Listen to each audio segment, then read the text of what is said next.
जय हिंद।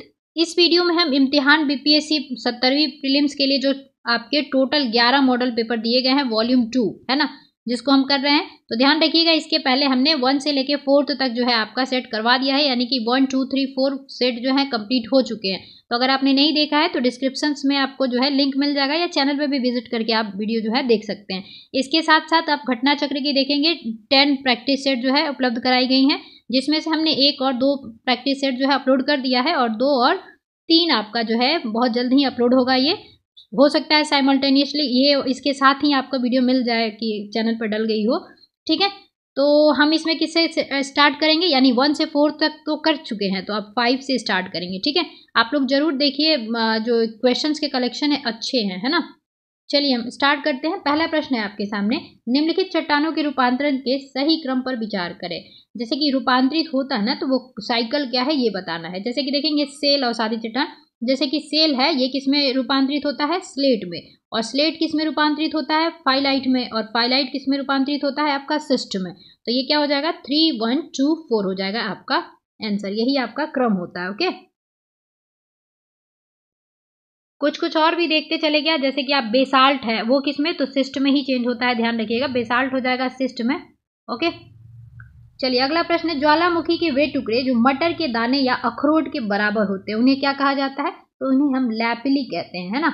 इससे याद रख लीजिएगा कि जैसे मटर जो है खराब होता है तो पीला कलर का हो जाता है, इससे याद रख लीजिएगा मटर के दाने या अखरोट के बराबर होते हैं, उन्हें हम क्या कहेंगे उसमें, लैपिली। ओके, इसके बाद यह है ज्वालामुखी बम। तो ये जो होता है ना, ज्वालामुखी उद्गार में बड़े बड़े जो टुकड़े निकलते हैं ना, उसे हम ज्वालामुखी बम कहते हैं। लावा क्या होता है, जैसे कि आप जानते हैं ज्वालामुखी निकलती है तो ये वाला पार्ट क्या कहलाता है, क्रेटर, है ना, क्रेटर कहलाता है। और लावा क्या होता है, जैसे कि धरती के अंदर से जो मैग्मा द्रवित होता है द्रव फॉर्म में, वो ऐसे बाहर निकलता है, आग देखेंगे होंगे कई बार आप एग्जाम में, ठीक है। तो ये जैसे निकलेगा तो यहाँ पे धरती पे ये बाहर आ रहा है ना, तो इसको हम कहते हैं लावा, है ना। और बाहर क्या आ रहा है, तो धरती से ये मैग्मा बाहर आ रहा है, ठीक है। तभी तो जानते हैं कि आप लोग नीचे जो होता है पृथ्वी के, इसीलिए प्लेटें जो होती हैं तैरती रहती हैं, है ना। नीचे के फॉर्म में जो होते हैं आपके द्रवित फॉर्म में पाए जाते हैं, लिक्विड में पाए जाते हैं ना। और ये भी ध्यान रखिएगा, जैसे ही हम पृथ्वी के अंदर जो है एंटर करते हैं तो टेम्परेचर क्या होता है आपका, बढ़ता है ना। ऊपर जाते हैं तो टेम्परेचर घटता है, लेकिन हम जब नीचे आते हैं तो हमारा टेम्परेचर जो है घटता है, ठीक है, ये ध्यान रखिएगा। चलिए आगे देखते हैं हम, इसका आंसर क्या हो जाएगा आपका, लैपली बी हो जाएगा। चलिए अगला प्रश्न है आपका, सावाना बायोम। अब देखिए ये वाले जो सेट है ना इम्तिहान के, ये बीपीएससी टीचर के क्वेश्चंस को जो है थोड़ा सा फॉलो किया गया उसके पैटर्न को, क्योंकि जैसे आपका ज्वालामुखी से रिलेटेड हो गया क्वेश्चन आया था, बायोम से रिलेटेड क्वेश्चन आए थे, तो ये उसी टाइप के क्वेश्चन जो है कलेक्शन किए हैं, है ना। अब देखिए तीसरा नंबर क्वेश्चन है आपका कि सावाना बायोम से संबंधित, तो यहाँ आर्द्र शुष्क उष्ण कटिबंधीय जलवायु पाई जाती है, ये सही है या गलत है, तो ये आपका सही है, ध्यान रखिएगा। उसके बाद है, ब्राजील में इस बायोम को लानोस कहा जाता है, तो घास को लानोस कहा जाता है ब्राजील के, तो ये गलत हो जाएगा। 5 मीटर लंबी एवं सघन हाथी घास सवाना प्रदेश की प्रमुख घास है, तो ये आपका सही हो जाएगा, ठीक है। तो 1 और 3 इसमें जो है सही दिए हुए हैं। अच्छा, जिस भी क्वेश्चन में अगर जरा भी आपको डाउट हो तो जरूर गूगल करें, और अगर लगे कि हाँ यहाँ पे गलत इन्फॉर्मेशन है, चाहे कुछ भी लगे आपको, कोशिश यही रहती है कि सही जाए, लेकिन फिर भी अगर लगे तो आप लोग जरूर कमेंट बॉक्स में जो है छोड़ दिया करें अपना जो भी वो शक हो या डाउट हो, क्योंकि उससे क्या होता है, मान लीजिए कि कोई बाय मिस्टेक हुआ हो मिस्टेक, तो वो क्या होगा आपका कि दूसरे को क्षति ना हो, कमेंट सेक्शन में उनको जो है सही इन्फॉर्मेशन मिल जाए। ओके, चलिए आगे देखते हैं, निम्नलिखित राज्यों और संघ शासित प्रदेशों के संदर्भ में विचार करें और दिए गए कूट को घटते हुए समुद्री तटीय सीमा के सही क्रम का चयन करें। ये बहुत अच्छा क्वेश्चन है आपके लिए, है ना। जैसे कि आप सभी याद रखते हैं क्षेत्रफल के अनुसार, जैसे 55, चलिए बाद में बताएंगे, चाहिए बता ही देते हैं 55, है ना। इसको याद रखिएगा, 55 MBA ये स्थलीय का हो जाएगा, यानी सबसे ज्यादा आपका बांग्लादेश 4096, इसके बाद चीन, इसके बाद आपका पाकिस्तान, नेपाल, आपका म्यांमार, भूटान, ये सब है आपके, ठीक है। तो ये आपके स्थलीय मार्ग से शेयर करते हैं, वो 7 हैं टोटल आपके देश जो है हमारे भारत से बॉर्डर शेयर करते हैं। अफगानिस्तान का सबसे कम होता है आपका 106 किलोमीटर, ओके, सबसे कम पे। तो यही सीरीज भी है, ऐसे स्थलीय का भी याद रखिएगा, क्योंकि अक्सर स्थलीय पूछा जाता है एग्जाम में, ओके, इसके साथ अब दिया है, क्या दिया है, ये आपका तटीय बताना है। तो सबसे ज्यादा किसका जो है सीमा शेयर होता है, ध्यान रखिएगा, आपका गुजरात का होता है। ठीक है, अच्छा, राज्यों में गुजरात का होता है, इसमें अंडमान निकोबार द्वीप समूह को भी जो है शामिल किया गया है। तो इसमें सबसे ज्यादा किसका हो जाएगा, अंडमान निकोबार द्वीप समूह। ये थोड़ा न्यू क्वेश्चन है, तो ये देखिए याद रखिएगा, अंडमान निकोबार द्वीप समूह के बाद आपका आएगा गुजरात। ये अंडमान निकोबार द्वीप समूह पूरा तो पानी से ही घिरा हुआ है ना, तो पहले आएगा 2, यानी कि जो भी ऑप्शन में ये हो जाएगा आपको आंसर। इसके बाद आएगा गुजरात, इसके बाद आएगा आपको आंध्र प्रदेश, इसके बाद तमिलनाडु। दूसरे नंबर पे आंध्र प्रदेश जो है आपका बॉर्डर तटीय सीमा शेयर करता है, ध्यान रखिएगा, है ना। तो ये चीज आपको जरूर याद रखनी है। टोटल कितना करते हैं, टोटल जो है आपका देखेंगे 7516.6 जो है आपके ये समुद्रीय तटीय जो है किलोमीटर, है ना, बॉर्डर शेयर करता है। तो ये भी याद रखिएगा, आजकल क्वेश्चन जो है ऐसे भी पूछे जा रहे हैं। ठीक है, कितना आपका तटीय जो है सीमा शेयर करता है, अंडमान निकोबार द्वीप समूह लेके, लक्षद्वीप वगैरह लेके, तो ध्यान रखिएगा 7516.6, है ना, 0 आगे है यही। और अगर अंडमान निकोबार द्वीप समूह एवं लक्षद्वीप को हटा दिया जाए तब कितना होगा, तो 6100 किलोमीटर हो जाएगा। ठीक है, 6100। चलिए आगे देखते हैं, बहुत लंबा हो जाएगा नहीं तो। स्थलीय मार्ग का आप लोग जरूर बताइएगा कितना किलोमीटर है ना। निम्नलिखित में से कौन सा उष्णकटिबंधीय घास का मैदान नहीं है, तो इसमें उष्णकटिबंधीय घास का मैदान कौन नहीं होगा, पंपास नहीं होगा। ओके, बाकी जितने भी दिए गए हैं ये हो जाएगा। अर्जेंटीना में पंपास घास जो है देखने को मिलती है। दक्षिणी अमेरिका में पंपास मिलेगा, उत्तरी अमेरिका में आपको प्रेरी घास मिलता है ना, प्रेरी। और ये सवाना कहाँ मिलता है, तो पूर्वी अफ्रीका में आपको मिलेगा। कैंपोस कहाँ मिलेगा आपको, तो आपको ये ब्राजील में मिलेगा। ठीक है, वेनेजुएला लानूस, ये वेनेजुएला का घास है। चलिए, यहाँ पर पूछा गया था उष्णकटिबंधीय घास का मैदान नहीं है, तो ये पंपास नहीं होगा। चलिए अगला है, एक औसत शहरी भारतीय प्रतिदिन लगभग कितने लीटर पानी का उपयोग करता है। क्या है, एक औसत शहरी भारतीय लगभग तो 150 लीटर, है ना। 5 से 6 लीटर जो है आपको पीना चाहिए पानी, ऐसा मतलब कि एक स्टैंडर्ड वो होता है। और 5 से 6 लीटर इसे याद रखिएगा कि 5 से 6 लीटर हमारे बॉडी में जो है ब्लड की मात्रा होनी चाहिए। ओके, चलिए आगे है 7% अपने बॉडी का। आगे है कि फसलों के उस संबंध में निम्नलिखित कथनों पर विचार करें और बताएं कि कौन से जो है कथन आपके सही दिए गए हैं। तो चलिए देख लेते हैं। जैसे कि पहला है आपके सामने कि चावल को उच्च तापमान और उच्च आर्द्रता की आवश्यकता होती है। जहां पे पानी वगैरह ज्यादा देखने को मिलेगा उस वहां पे आपको चावल जो है उत्पादित ज्यादा होता है। ठीक है, जैसे बिहार में रोहतास जो है चावल के लिए ज्यादा जाना जाता है, भारत में पश्चिम बंगाल जाना जाता है। उसी से आप अंदाजा लगा लोगे कि वहां पे पानी वगैरह की जो है जरूरत पड़ती है। तो ये सही हो जाएगा आपका, है ना। आगे दिया है गेहूं को मध्यम तापमान की आवश्यकता होती है, तो ये भी सही है। मक्का को उच्च तापमान की आवश्यकता होती है, ये वाला आपका गलत स्टेटमेंट दिया है। कपास को उच्च तापमान की आवश्यकता होती है। कपास भी जैसे जूट वगैरह देखेंगे पूर्वी भाग में ही, जो बिहार के आप देखेंगे या भारत के भी पूर्वी भाग में उत्पादित होता है, उधर नमी वाले क्षेत्र पाए जाते हैं ना। तो ये भी आपका सही हो जाएगा। तो इसका सही कौन कौन सा हो जाएगा आपका, 1 2 4। ओके, चलिए अगला प्रश्न है 7-8 नंबर पे। निम्नलिखित में से डेल्टा की विशेषता क्या है। विश्व की सबसे बड़ी डेल्टा कौन सी है, ब्रह्मपुत्र और गंगा नदी की, है ना। और वहां पे सुंदरी पादप जो है पाई जाती है, इसीलिए उसे सुंदर डेल्टा के नाम से भी जाना जाता है, ये ध्यान रखिएगा आप, है ना। क्वेश्चंस बनते हैं आजकल। इसमें है कि निम्नलिखित में से डेल्टा की विशेषता क्या है, तो निक्षेपण भू आकृतिक, है ना, यही आंसर हो जाएगा आपको।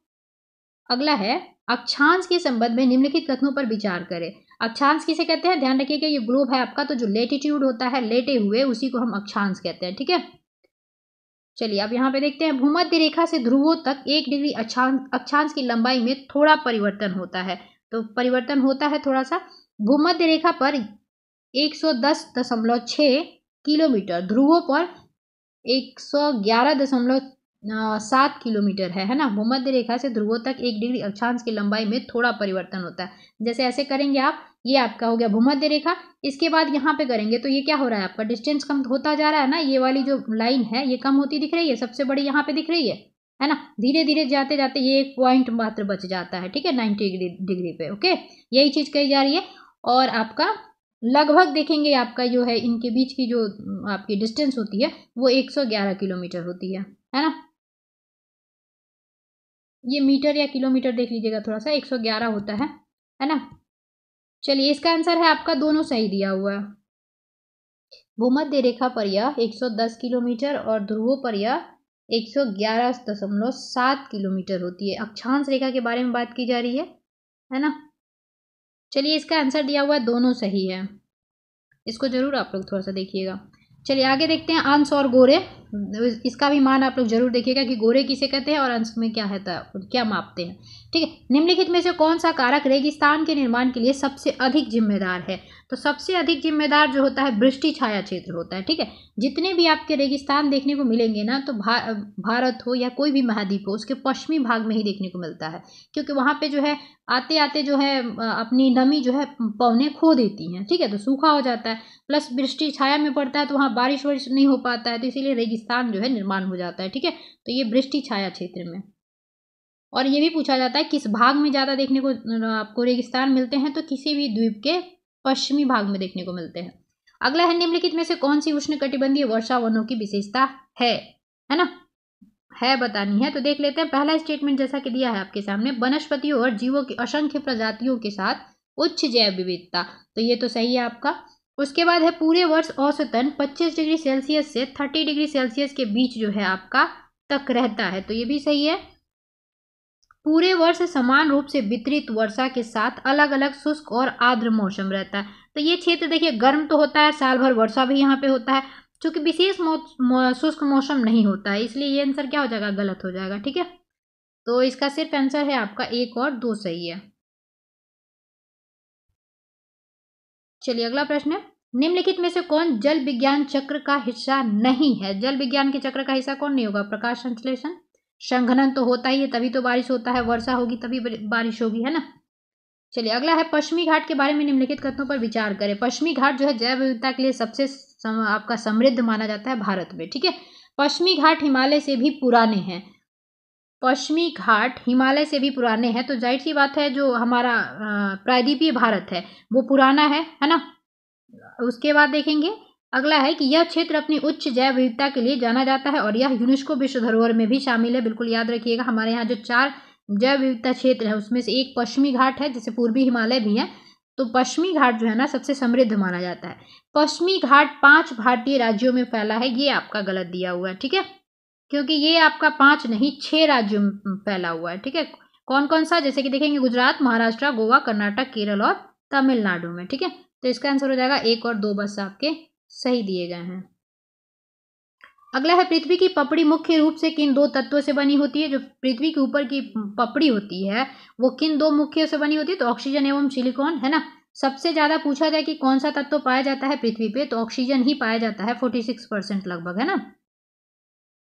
चलिए आगे है, भारत के बायोस्फीयर रिजर्व और उनके संबंधित राज्यों के संबंध में निम्नलिखित बायो रिजर्व दिए गए हैं और उनके राज्यों के बारे में बताने कि कौन से जो है आपके सही सुमेलित हैं। ठीक है, तो चलिए देख लेते हैं। जैसे कि दिया है पहला नोकरेक, तो नोकरेक कहाँ है? मेघालय में ही है Nokrek biosphere reserve. Nilgiri biosphere reserve कहाँ है? तो तमिलनाडु में ही है। नीलगिरी पहाड़ियां भी आपको तमिलनाडु में दिखेगी। नीलगिरी पहाड़ी की सबसे ऊंची चोटी दोदा बेटी है ना। सिमलीपाल बायोस्फीयर कहाँ है? तो ये भी उड़ीसा में है। कोल्ड डेजर्ट बायो आपका रिजर्व जो है ये आपका लद्दाख में ना होकर कहाँ पे है? तो हिमाचल प्रदेश में है। ठीक है, ये भी याद रखिएगा। तो 1 2 3 आपके सही हो जाएंगे। ओके, चलिए अगला प्रश्न है, उत्तर प्रदेश की सीमा से लगे बिहार जिले के उत्तर से दक्षिण जिलों के जो है सही क्रम बताने। आपका तो ये भी पता होना चाहिए कि उत्तर प्रदेश से जो है ना हमारे बिहार से कितने जिले जो हैं बॉर्डर शेयर करते हैं? तो 8 जिले शेयर करते हैं। नेपाल से 7 करते हैं, झारखंड से 8 करता है और पश्चिम बंगाल से 3 जिले करता है। ठीक है, अब उसी जो है 8 जिले में ये बताना है उत्तर से दक्षिण की तरफ, है ना। तो इसका देखिए आंसर हो जाएगा आपको पश्चिमी चंपारण, फिर गोपालगंज, फिर आपका सिवान और सारण। ठीक है, बिहार का मैप देख लीजिएगा। चौथे कृषि रोड मैप के संदर्भ में निम्न कथनों पर विचार करें, बताएं कि कौन सा कथन जो है आपका सही है, यही बताना है। तो चलिए देख लेते हैं। जैसा कि दिया है आपका पहला स्टेटमेंट, इसमें 12 विभागों को शामिल किया गया है, तो सही है, 12 विभागों को शामिल किया गया है। इसके तहत कृषि विभाग ने प्राकृतिक वन भूमि पर 350 लाख पौधों का रोपण का लक्ष्य रखा है, तो ये जरूर याद रखिएगा, 350 लाख पौधों का रोपण का जो है लक्ष्य रखा गया है, तो ये भी आपका सही है। ठीक है, उसके बाद है आपका कि 1 करोड़ हेक्टेयर में मृदा जल संरक्षण का आपका लक्ष्य रखा गया है, तो ये आपका गलत है। 1 करोड़ हेक्टेयर में मृदा तो 1 पॉइंट आपका देखेंगे 62 लाख करोड़ जो है इसके लिए आवंटित किया गया, और ये वाला स्टेटमेंट थर्ड जो है आपका गलत दिया हुआ है। ठीक है, इसका आंसर है आपका 1 और 2 सही है। ओके ओके, चलिए अगला है, हाल ही में बिहार सरकार ने किस जिला में अवसाने नदी पर 700 करोड़ की लागत जलाशय निर्माण की योजना बनाई है? तो कहाँ पे बनाई है ये, ध्यान रखिएगा, रोहतास में बनाया गया है। ठीक है, रोहतास। अगला है, लिस्ट 1 है, लिस्ट 2 है, अयस्क है और धातु दिया गया। तो सबसे इजी इसमें क्या है आपका एल्यूमिनियम। एल्यूमिनियम ए बी याद रखिएगा, ए बी। एल्यूमिनियम जो है बॉक्साइड अयस्क से प्राप्त किया जाता है, और सी का क्या होना चाहिए, 4 होना चाहिए। तो जिसमें भी आपका सी का 4 होगा वही आंसर होगा, तो ये दोनों तो कट जाएंगे। इसके बाद है लिमोनाइट, है ना। तो लिमोनाइट जो है आपका किसके लिए प्रसिद्ध है, किससे पाया जाता है, तो ये पाया जाता है आपको लोहे से, है ना। चाल्कोपिराइट तो ये पाया जाता है आपको तांबा से, और आपका मोनाजाइट ये तो थोरियम, केरल इसके लिए बहुत प्रसिद्ध है, मोनाजाइट और थोरियम के लिए, है ना। तो इसका आंसर क्या हो जाएगा आपका, इसका आंसर हो जाएगा आपको बी। मोनोजाइट थोरियम तो कई एग्जाम में पूछे गए हैं, केरल के तटीय क्षेत्र में देखने को मिलते हैं ये। चलिए अगला प्रश्न, समुद्री बंदरगाह और राज्यों का निम्नलिखित में युग्मों में से कौन सा सुमेलित नहीं है? तो कांडला ज्वारीय आपका पतन है और गुजरात में है, ये बिल्कुल आपका सही दिया हुआ है ना। उसके बाद देखेंगे पारादीप उड़ीसा में है, ये भी बिल्कुल सही है। इसके बाद है आपका क्विलोन, ये भी आपका केरल में है। ओके, अब काकीनाडा जो है आपका महाराष्ट्र में, ये आंध्र प्रदेश में स्थित है। ठीक है, काकीनाडा जो है अपना ये कहाँ पे स्थित है, तो ध्यान रखिएगा ये आंध्रा में है, आंध्र प्रदेश। तो यही आंसर हो जाएगा आपका, सुमेलित नहीं है। चलिए अगला प्रश्न, निम्नलिखित में से कौन सा प्रयोज्य आम डिस्पोजेबल इनकम के विवरण जो है प्रस्तुत करता है? तो कौन सा प्रस्तुत करता है, प्रत्यक्ष कर को घटाने के बाद शेष जो शुद्ध वेतन बचते हैं उसको हम डिस्पोजेबल इनकम कहते हैं। ओके, चलिए अगला प्रश्न है, वह जोत जो किसानों को कम से कम एक जीविका तो उपलब्ध कराती है वो क्या कहलाती है? तो वो कहलाती है आर्थिक जोत। ठीक है, चलिए अगला प्रश्न है, कंपनी अधिनियम 2013 के संदर्भ में निम्नलिखित कथनों पर विचार कीजिए। तो देख लेते हैं, जैसे कि दिया है, यह राष्ट्रीय वित्तीय रिपोर्टिंग प्राधिकरण की स्थापना का प्राविधान करता है।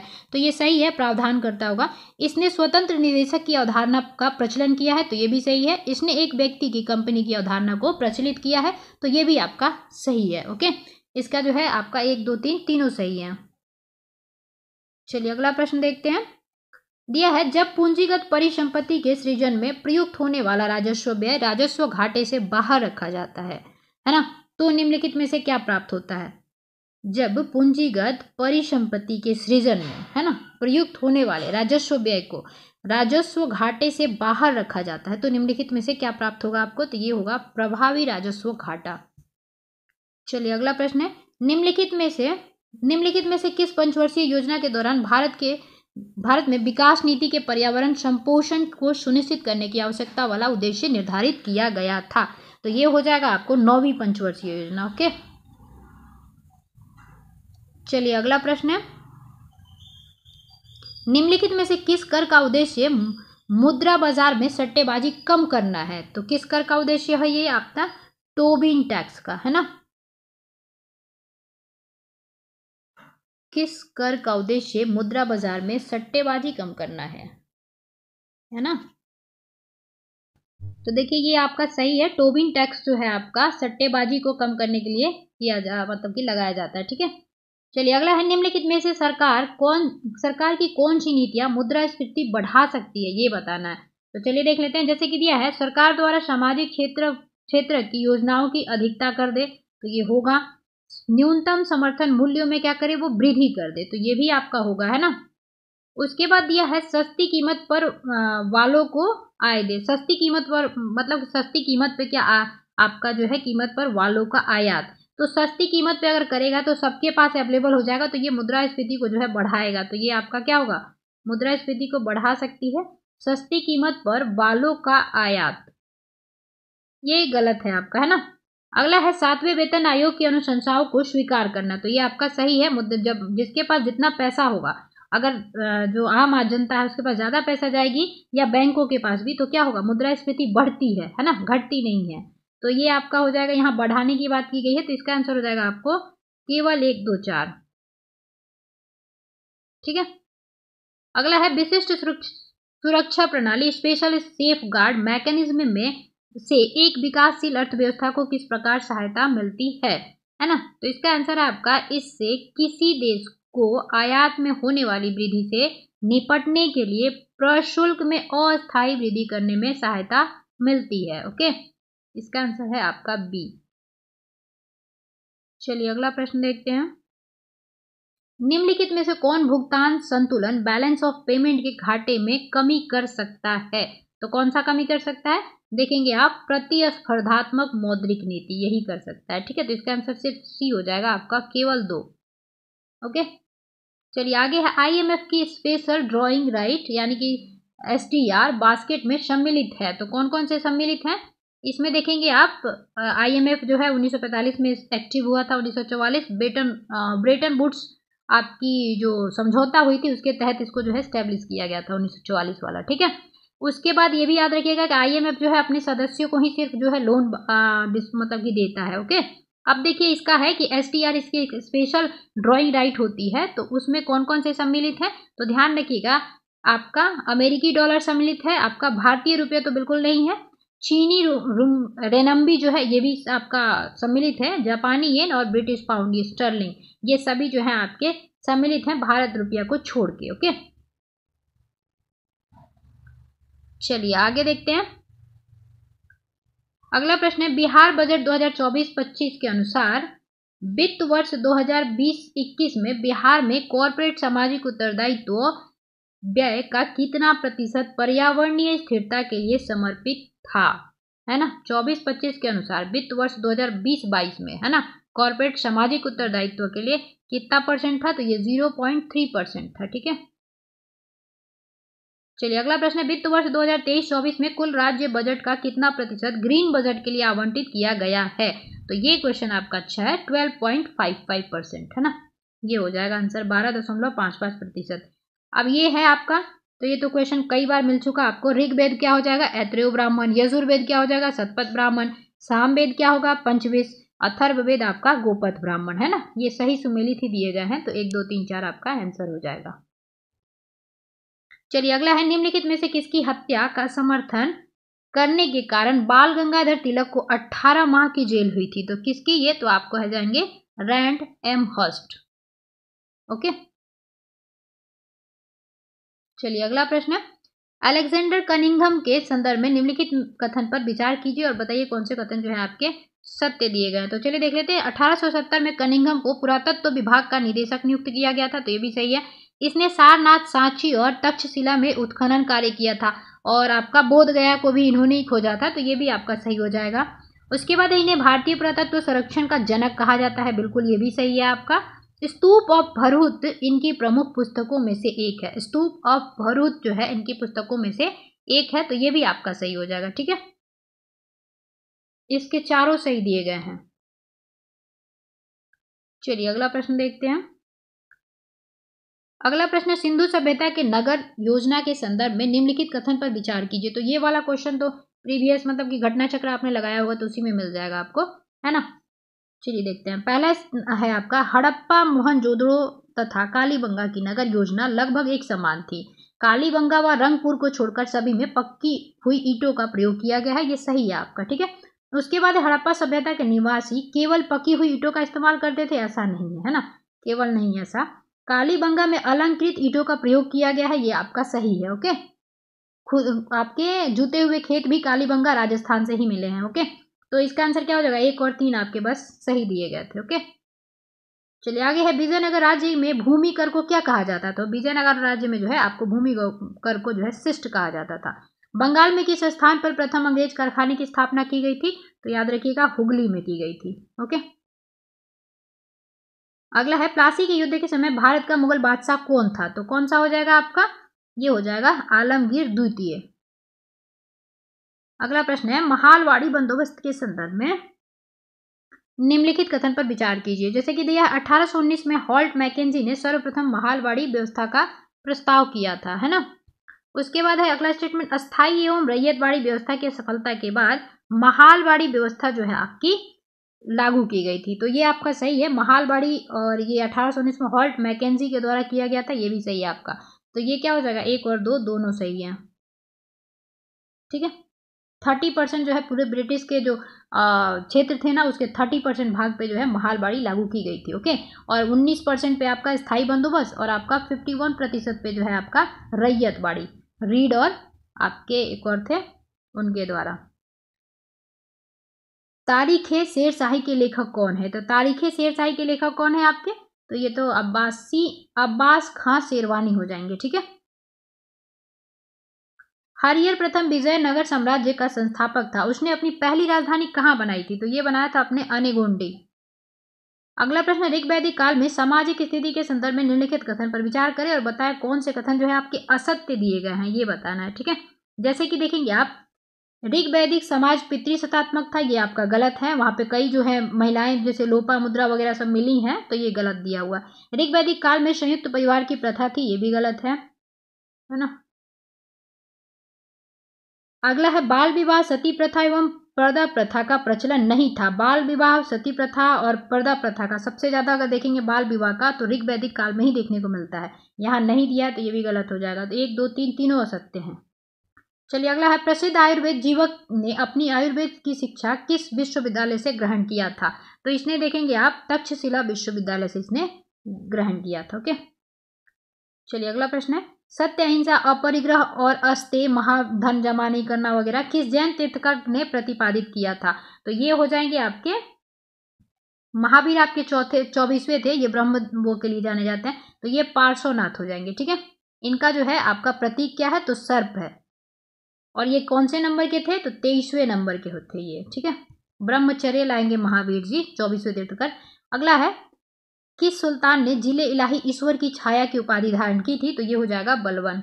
बलबन दिया है, ये बलबन हो जाएगा, गयासुद्दीन बलबन, ओके। और सिजदा पाबोश यही नहीं उसकी मतलब स्टार्ट किया था। उसके बाद देखेंगे नौरोज इसी ने स्टार्ट किया था, चहलगामी पद्धति को इसी ने बंद किया था। चलिए अगला है, किस अधिनियम द्वारा ईसाई धर्म ग्रहण करने वाले लोगों को अपनी पैतृक संपत्ति का हकदार माना गया था? तो ये हो जाएगा आपको 1856 अधिनियम ईस्वी में जो आया था, धार्मिक निर्योग्यता अधिनियम के तहत, ठीक है। चलिए अगला प्रश्न है, रामोशी विद्रोह के संदर्भ में निम्नलिखित कथन पर विचार कीजिए और बताइए कौन से कथन जो है आपके सही है। तो देख लेते हैं, यह विद्रोह 1822 ईस्वी में शुरू हुआ था। इस विद्रोह में कभी मराठा सेना में सैनिक और सिपाही के रूप में कार्यरत मराठों ने मराठा साम्राज्य के पतन के बाद बढ़े हुए भूमिकर के विरुद्ध विद्रोह किया। तो ये दोनों आपका सही हो जाएगा, ठीक है।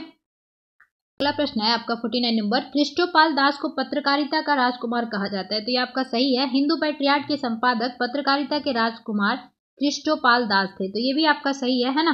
तो असत्य कथन बताना है, तो दोनों में से कोई भी जो है आपका असत्य नहीं है ना। अच्छा, हिंदू पैट्रियार्ट के संपादक कौन थे? ऐसे प्रश्न पूछा जाता है अक्सर एग्जाम में, तो हरिश्चंद्र मुखर्जी हो जाएंगे, ठीक है। चलिए अगला प्रश्न देखते हैं, मुगल बादशाह अकबर द्वितीय ने राजा राम मोहन राय को राजा की उपाधि के साथ अपने दूत के रूप में ब्रिटिश सम्राट के दरबार में भेजा था, किसके? तो ये हो जाएगा विलियम चतुर्थ, है ना। अकबर, ये भी प्रश्न पूछा जाता है कि राजा राम मोहन राय को ब्रिटिश दरबार में किसने भेजा था? तो ध्यान रखिएगा अकबर द्वितीय ने भेजा था, ओके। अगला प्रश्न, किस एक्ट द्वारा 12 वर्ष से कम उम्र की लड़कियों को शादी पर प्रतिबंध लगा दिया गया था? तो ये हो जाएगा age of consent act, okay. और शारदा एक्ट में क्या उम्र रखी गई थी? 14 एवं 18 रखी गई थी, ठीक है। लड़की की 14, लड़के की 18। निम्नलिखित में से किस आयोग के सिफारिश पर पटना विश्वविद्यालय की स्थापना की गई थी? तो ये कौन सा हो जाएगा? सैंडलर आयोग, आपका 1917, ठीक है। चलिए अगला है 1889 हाँ 1889 ईस्वी में बम्बई कांग्रेस अधिवेशन ब्रिटिश हाउस ऑफ कॉमन्स के कौन सदस्य शामिल थे जो भारतीय मामलों में गहरी रुचि लेते थे? तो ये कौन हो जाएंगे आपके? ये हो जाएंगे चार्ल्स ब्रैडेला, ओके। चलिए अगला प्रश्न है, इंडियन होम रूल सोसाइटी ने निम्नलिखित में से किस पत्रिका का प्रकाशन किया था? तो ये किस पत्रिका करेंगे? तो Indian sociologist, okay, Indian sociologist का ये लोग जो होम रूल सोसाइटी ने इस पत्रिका का प्रकाशन किया था, ठीक है, इंडियन होम रूल सोसाइटी। चलिए अगला प्रश्न है आपका नेहरू रिपोर्ट के बारे में, है ना। तो नेहरू रिपोर्ट के बारे में देखेंगे। इस रिपोर्ट का प्रारूप मोतीलाल नेहरू और सर तेज सप्रू ने किया था। तो ये आपका सही है, ठीक है। मोतीलाल नेहरू की अध्यक्षता वाली समिति ने 28 अगस्त 1928 को अपनी रिपोर्ट प्रस्तुत की, जिसे नेहरू रिपोर्ट के नाम से जाना जाता है। 1928 बिल्कुल याद रखिएगा, ये दोनों सही है आपके। गांधी जी द्वारा असहयोग आंदोलन प्रारंभ करने से पूर्व अंग्रेजों द्वारा प्रदान की गई किस पदक को वापस कर दिया गया था? तो किस पदक को वापस कर दिया गया था? तो कैसरे हिंद, है ना। कैसरे हिंद, जुलू युद्ध और बोअर।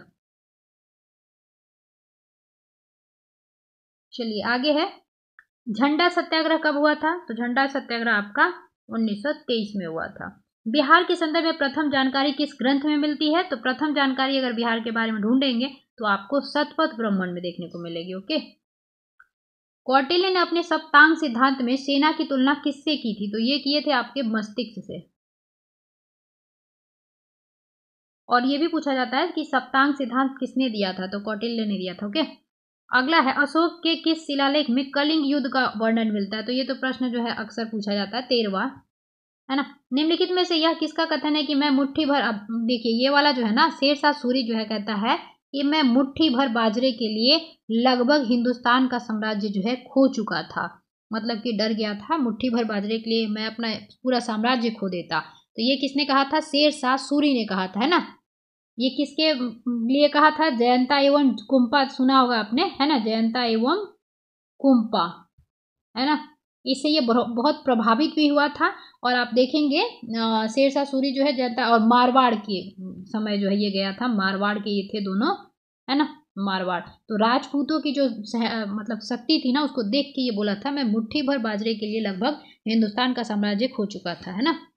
याद रखिएगा, ये जयंता कुंपा जिससे ये प्रभावित हुआ था, ये कहाँ के थे? मारवाड़। चलिए आगे है, अप्रैल 1939 में किसकी अध्यक्षता में गया में अखिल भारतीय किसान सम्मेलन का वार्षिक अधिवेशन हुआ था? तो ये किसके अध्यक्षता में हुआ था? तो ये हुआ था आपको आचार्य नरेंद्र देव की अध्यक्षता में, ठीक है।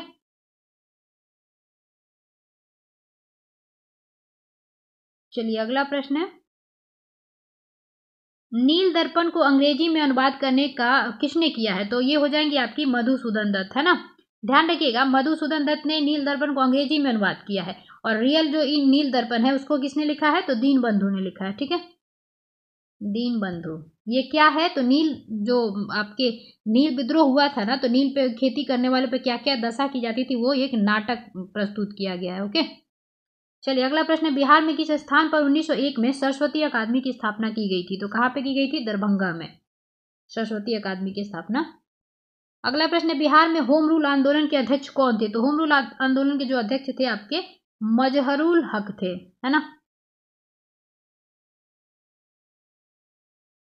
चलिए अगला प्रश्न है, लॉर्ड क्लाइव ने कब बंगाल और बिहार में द्वैत शासन लागू किया था? तो कब किया था इसने? 1765 में। चलिए अगला प्रश्न है, राष्ट्रीय पेंशन प्रणाली वात्सल्य योजना के संबंध में निम्नलिखित में से कौन सा कथन गलत है? तो देखिए इसका आंसर दिया है आपका, जैसे कि देखेंगे सी, जब बच्चा 18 वर्ष का हो जाता है तो स्वतः परिपक्व होकर बंद हो जाता है, ये वाला आपका गलत दिया है, ठीक है। बाकी जो दिए गए हैं वो सही दिए गए हैं। जैसे कि वात्सल्य 0 से 18 वर्ष आयु वर्ग के बच्चों के लिए एक पेंशन योजना है। माता पिता न्यूनतम 1000 प्रति माह जमा कर सकते हैं, कोई ऊपरी सीमा नहीं दी गई है, यानी जितना चाहे कर सकते हैं। यह योजना भारतीय पेंशन निधि विनियामक प्राधिकरण द्वारा विनियमित है, तो ये भी सही है। हाल ही में किस गांव को भारत की आज़ादी के बाद पहली बार बिजली मिली है? तो ये कौन सा गाँव है? महुआ पानी, है ना। ये जसपुर जिले के महुआ पानी है, ठीक है, ध्यान रखिएगा। पहली बार इनको जो है आपको बिजली मिला है। ओके। चलिए अगला प्रश्न है, किस राज्य सरकार ने 17 सितंबर को प्रजापालन दिवस के रूप में मनाने का फैसला लिया है? तो किसने लिया है? तेलंगाना ने, ठीक है। कब लिया है? तो 17 सितंबर को। भारत ने हाल ही में पुरुष एशियाई चैंपियंस ट्रॉफी 2024 जीती, यह भारत की कौन सी नंबर की जीत थी? तो 5वीं थी ये, है ना। 1-0 से ये चीन को हराया था। अगला है, US news and world report 2024 सर्वश्रेष्ठ देशों की रैंकिंग में के अनुसार कौन सा देश दुनिया में नंबर 1 है? किसके अनुसार? तो USA news and world report की 2024 सर्वश्रेष्ठ देशों की रैंकिंग के अनुसार कौन सा देश दुनिया में नंबर 1 पे है? तो ये है स्विट्जरलैंड, है ना। चलिए अगला प्रश्न, हाल ही में समाचारों में रहा गोवा महाराष्ट्र सीमा के पास सितंबर 2024 में कौन सा जंगल खोजा गया है? तो कौन सा जंगल खोजा गया है? तो ये खोजा गया है मिरिस्टिका दलदली वन, है ना। तो ये देखिए न्यूज़ में रहा था, तो इसको आपको जरूर याद रखना है। मिरिस्टिका आपको दलदली वन ये कहाँ पे है देखने को? तो गोवा महाराष्ट्र सीमा के पास जंगल है, ये खोजा गया है। ओके। प्रधानमंत्री जनजातीय उन्नत ग्राम अभियान के संबंध में निम्नलिखित में से कौन सा कथन जो है सही है? तो देख लेते हैं। जैसे कि दिया है, इस योजना का लक्ष्य 63,000 गाँव में गाँव के 5 करोड़ आदिवासियों को लाभ पहुंचाना। ये बिल्कुल सही है आपका, है ना। इसमें स्वास्थ्य और आर्थिक सशक्तिकरण सहित 6 व्यापक श्रेणियों के अंतर्गत 25 कल्याण घटकों को शामिल किया गया। ये भी आपका सही है। ओके, तो ये दोनों सही दिए गए हैं। चलिए अगला प्रश्न है, एनएचएस ब्लड एंड ट्रांसप्लांट वैज्ञानिकों के नेतृत्व में अनुसंधान दल ने एक नए रक्त समूह की खोज की है, जिसका नाम क्या है? तो ध्यान रखिएगा, इसका नाम है MA आपका ये तो ये होना चाहिए MAAL, है ना। देख लीजिएगा, यही आपका है MAAL, है ना। उसी को लिख दिया गया हिंदी में वो करके, तो याद रखिएगा। इसका जो है आपका नए रक्त समूह का नाम है माल, है ना। चलिए आगे है, निम्नलिखित में से किस प्रयोगशाला परीक्षण ने तिरुपति में लड्डू प्रसादम में पशु वसा की उपस्थिति की पुष्टि की है? पशु वसा की उपस्थिति की पुष्टि की है, तो ये हो जाएगा आपको S मान, है ना। कहाँ पे की गई है ये भी याद रखिएगा आप लोग, है ना, तिरुपति में। हाल ही में अतिशी मार्लेना ने निम्नलिखित में से शपथ ली है, तो दिल्ली की आपकी ये मुख्यमंत्री बनी है अभी, है ना। कौन सी नंबर की? तो तीसरी नंबर की मुख्यमंत्री बनी है। ये कौन सा हो जाएगा आपका? दिल्ली की तीसरी, ये वाला हो जाएगा, है ना, अतिशी मार्लेना। ओके, तीनों में सबसे कम उम्र की भी यही है। ओके, चलिए अगला प्रश्न देखते हैं। पीएम विश्वकर्मा योजना की प्रथम वर्षगांठ कहाँ मनाई गई? तो ये मनाई गई है वर्धा में। राष्ट्रीय मॉक ड्रिल विषाणु युद्ध अभ्यास 27 अगस्त से 31 अगस्त 2024 तक कहाँ आयोजित किया गया?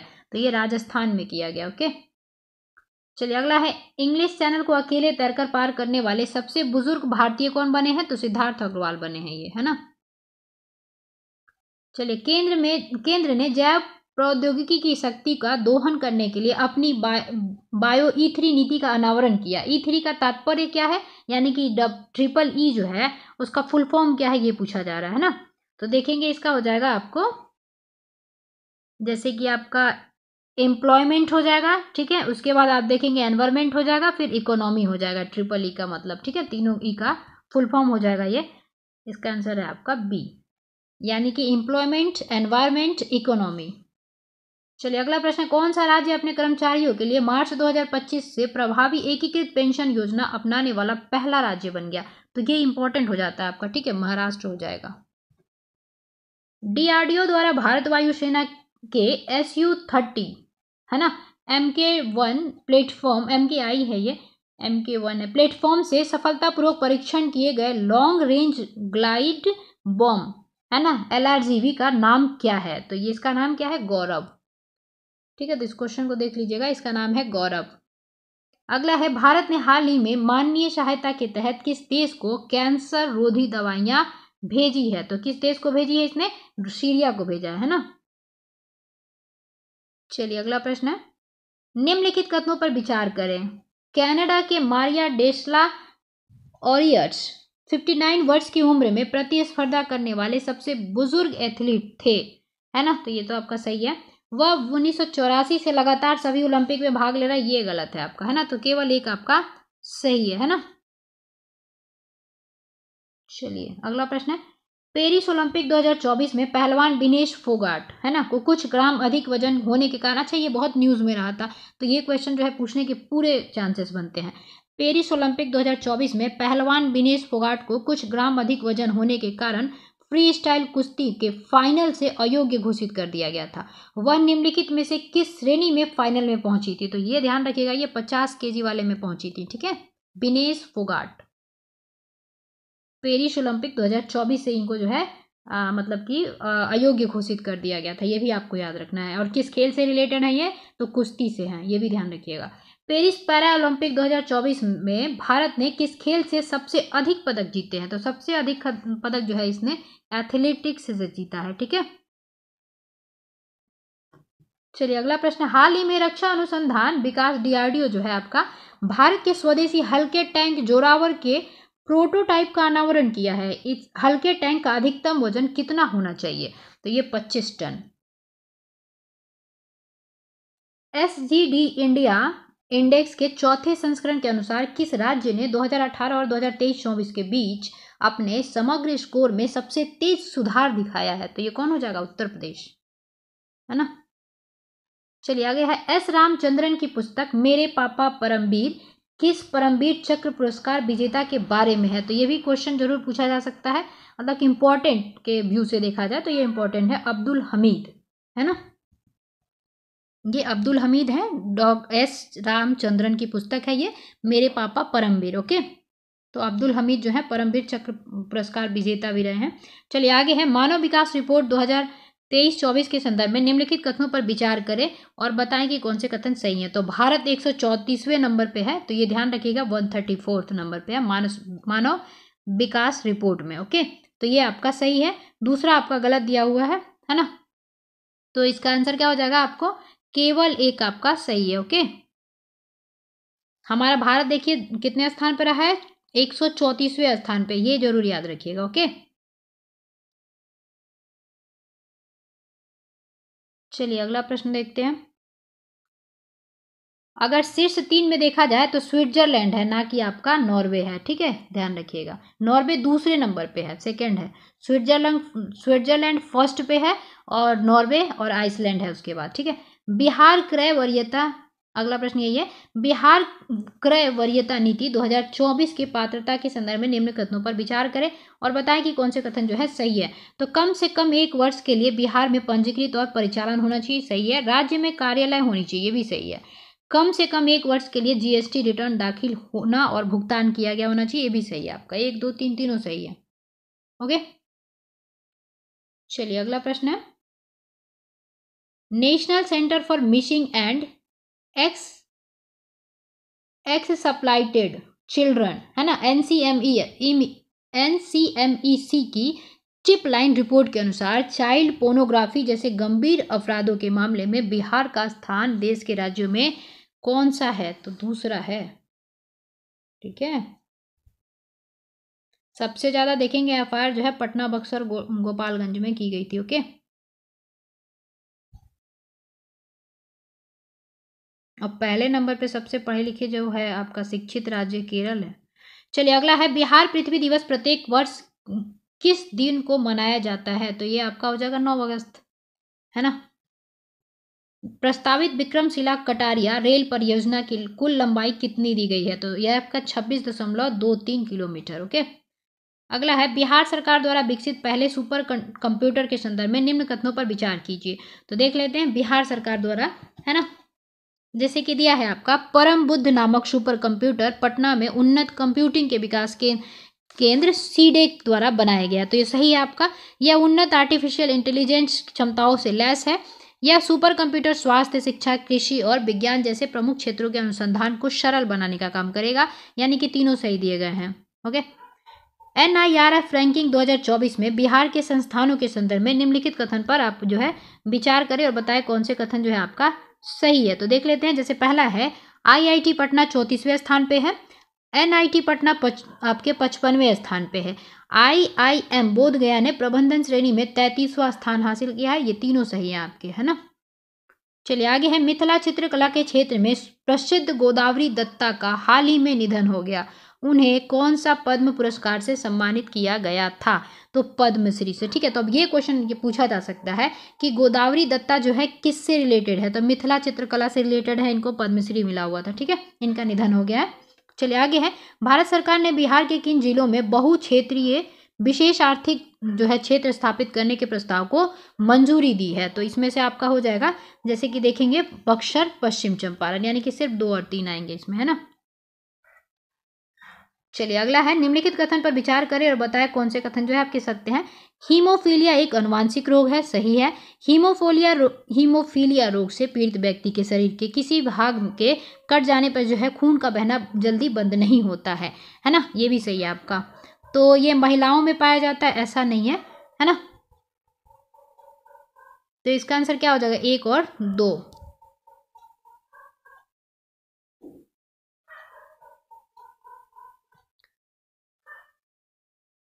अधिकतर जो है ये पुरुषों में पाया जाता है, ठीक है, महिलाओं में नहीं पाया जाता हीमोफीलिया। चलिए, मतलब ज्यादातर देखने को। अगला है, नील हरित शैवाल के संदर्भ में निम्नलिखित कथनों पर विचार करें और बताएं कौन से कथन सत्य हैं। तो जैसे कि नील हरित शैवाल धान की फसल के लिए जैव उर्वरक का कार्य करती है। एजोला, नील हरित शैवाल ये सब करते ही हैं जैव उर्वरक का काम, तो ये सही है आपका। यह पर्णहरित क्लोरोफिल युक्त पौधा है जो कवक की भांति परजीवी नहीं होता, ये भी सही है आपका। कवक क्या है, परजीवी होता है, उसको कार्बोहाइड्रेट जो शैवाल देता है ना। यह जल में घुले कार्बन डाइऑक्साइड और खनिज लवण को चूसता है और प्रकाश संश्लेषण द्वारा कार्बोहाइड्रेट का निर्माण करता है। तो ये भी आपका सही है, तीनों सही दिए गए हैं इसके बारे में, नील हरित शैवाल के बारे में, ठीक है। चलिए अगला प्रश्न है, निम्नलिखित कथन पर विचार करें और बताएं कौन से कथन जो है आपके सत्य हैं। तो चलिए देख लेते हैं।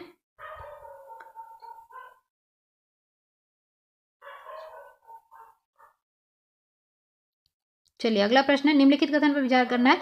तो डीएनए फिंगरप्रिंटिंग का आविष्कार 1985 में डॉक्टर एलेक जिरेफर ने किया था, तो ये आपका सही दिया हुआ है ना। ये स्टेटमेंट सही है। बलात्कार एवं हमले के मामलों में अपराधियों की पैतृकता एवं पहचान स्थापित करने में डीएनए फिंगरप्रिंटिंग एक शक्तिशाली उपकरण बन गया है, ये भी सही है। डीएनए विश्लेषण के लिए बाल, लार, शुष्क वीर्य जैसे लेस जो है आपके साक्ष्य पर्याप्त होते हैं, तो ये मूवी वगैरह में तो आप लोग देखते ही होंगे। ये 1, 2, 3 तीनों सही है ना। बड़े शीत गृह संयंत्र प्रशीतक रेफ्रिजरेंट जो है के रूप में किसका उपयोग किया जाता है। तो ये किसका उपयोग किया जाता है, आपका अमोनिया का, है ना। अगला है, महिलाओं के प्रसव के समय होने वाले परिवर्तनों को कौन सा हार्मोन नियंत्रित करता है। तो ये हो जाएगा आपको, कौन सा हार्मोन नियंत्रित करता है। तो टेस्टोस्टेरोन तो पुरुष का है, प्रोजेस्टेरोन फीलिंग्स, एस्ट्रोजन, टिलैक्सिन है ना। टिलैक्सिन जो है आपका, ये प्रसव के समय होने वाले परिवर्तनों को नियंत्रित करता है। चलिए आगे देखते हैं। अस्थायी कठोरता वाले जल में घुले होते हैं। अस्थायी वाले में क्या क्या घुले होते हैं, तो कैल्शियम एवं मैग्नीशियम के बाइकार्बोनेट्स लवण। ओके, निम्नलिखित कथन पर विचार कीजिए। तो देख लेते हैं कौन से कथन सत्य हैं, ये बताने हैं। जैसे कि दिया है आपका, मानव में संतान के लिंग निर्धारण पुरुषों की प्रमुख भूमिका होती है।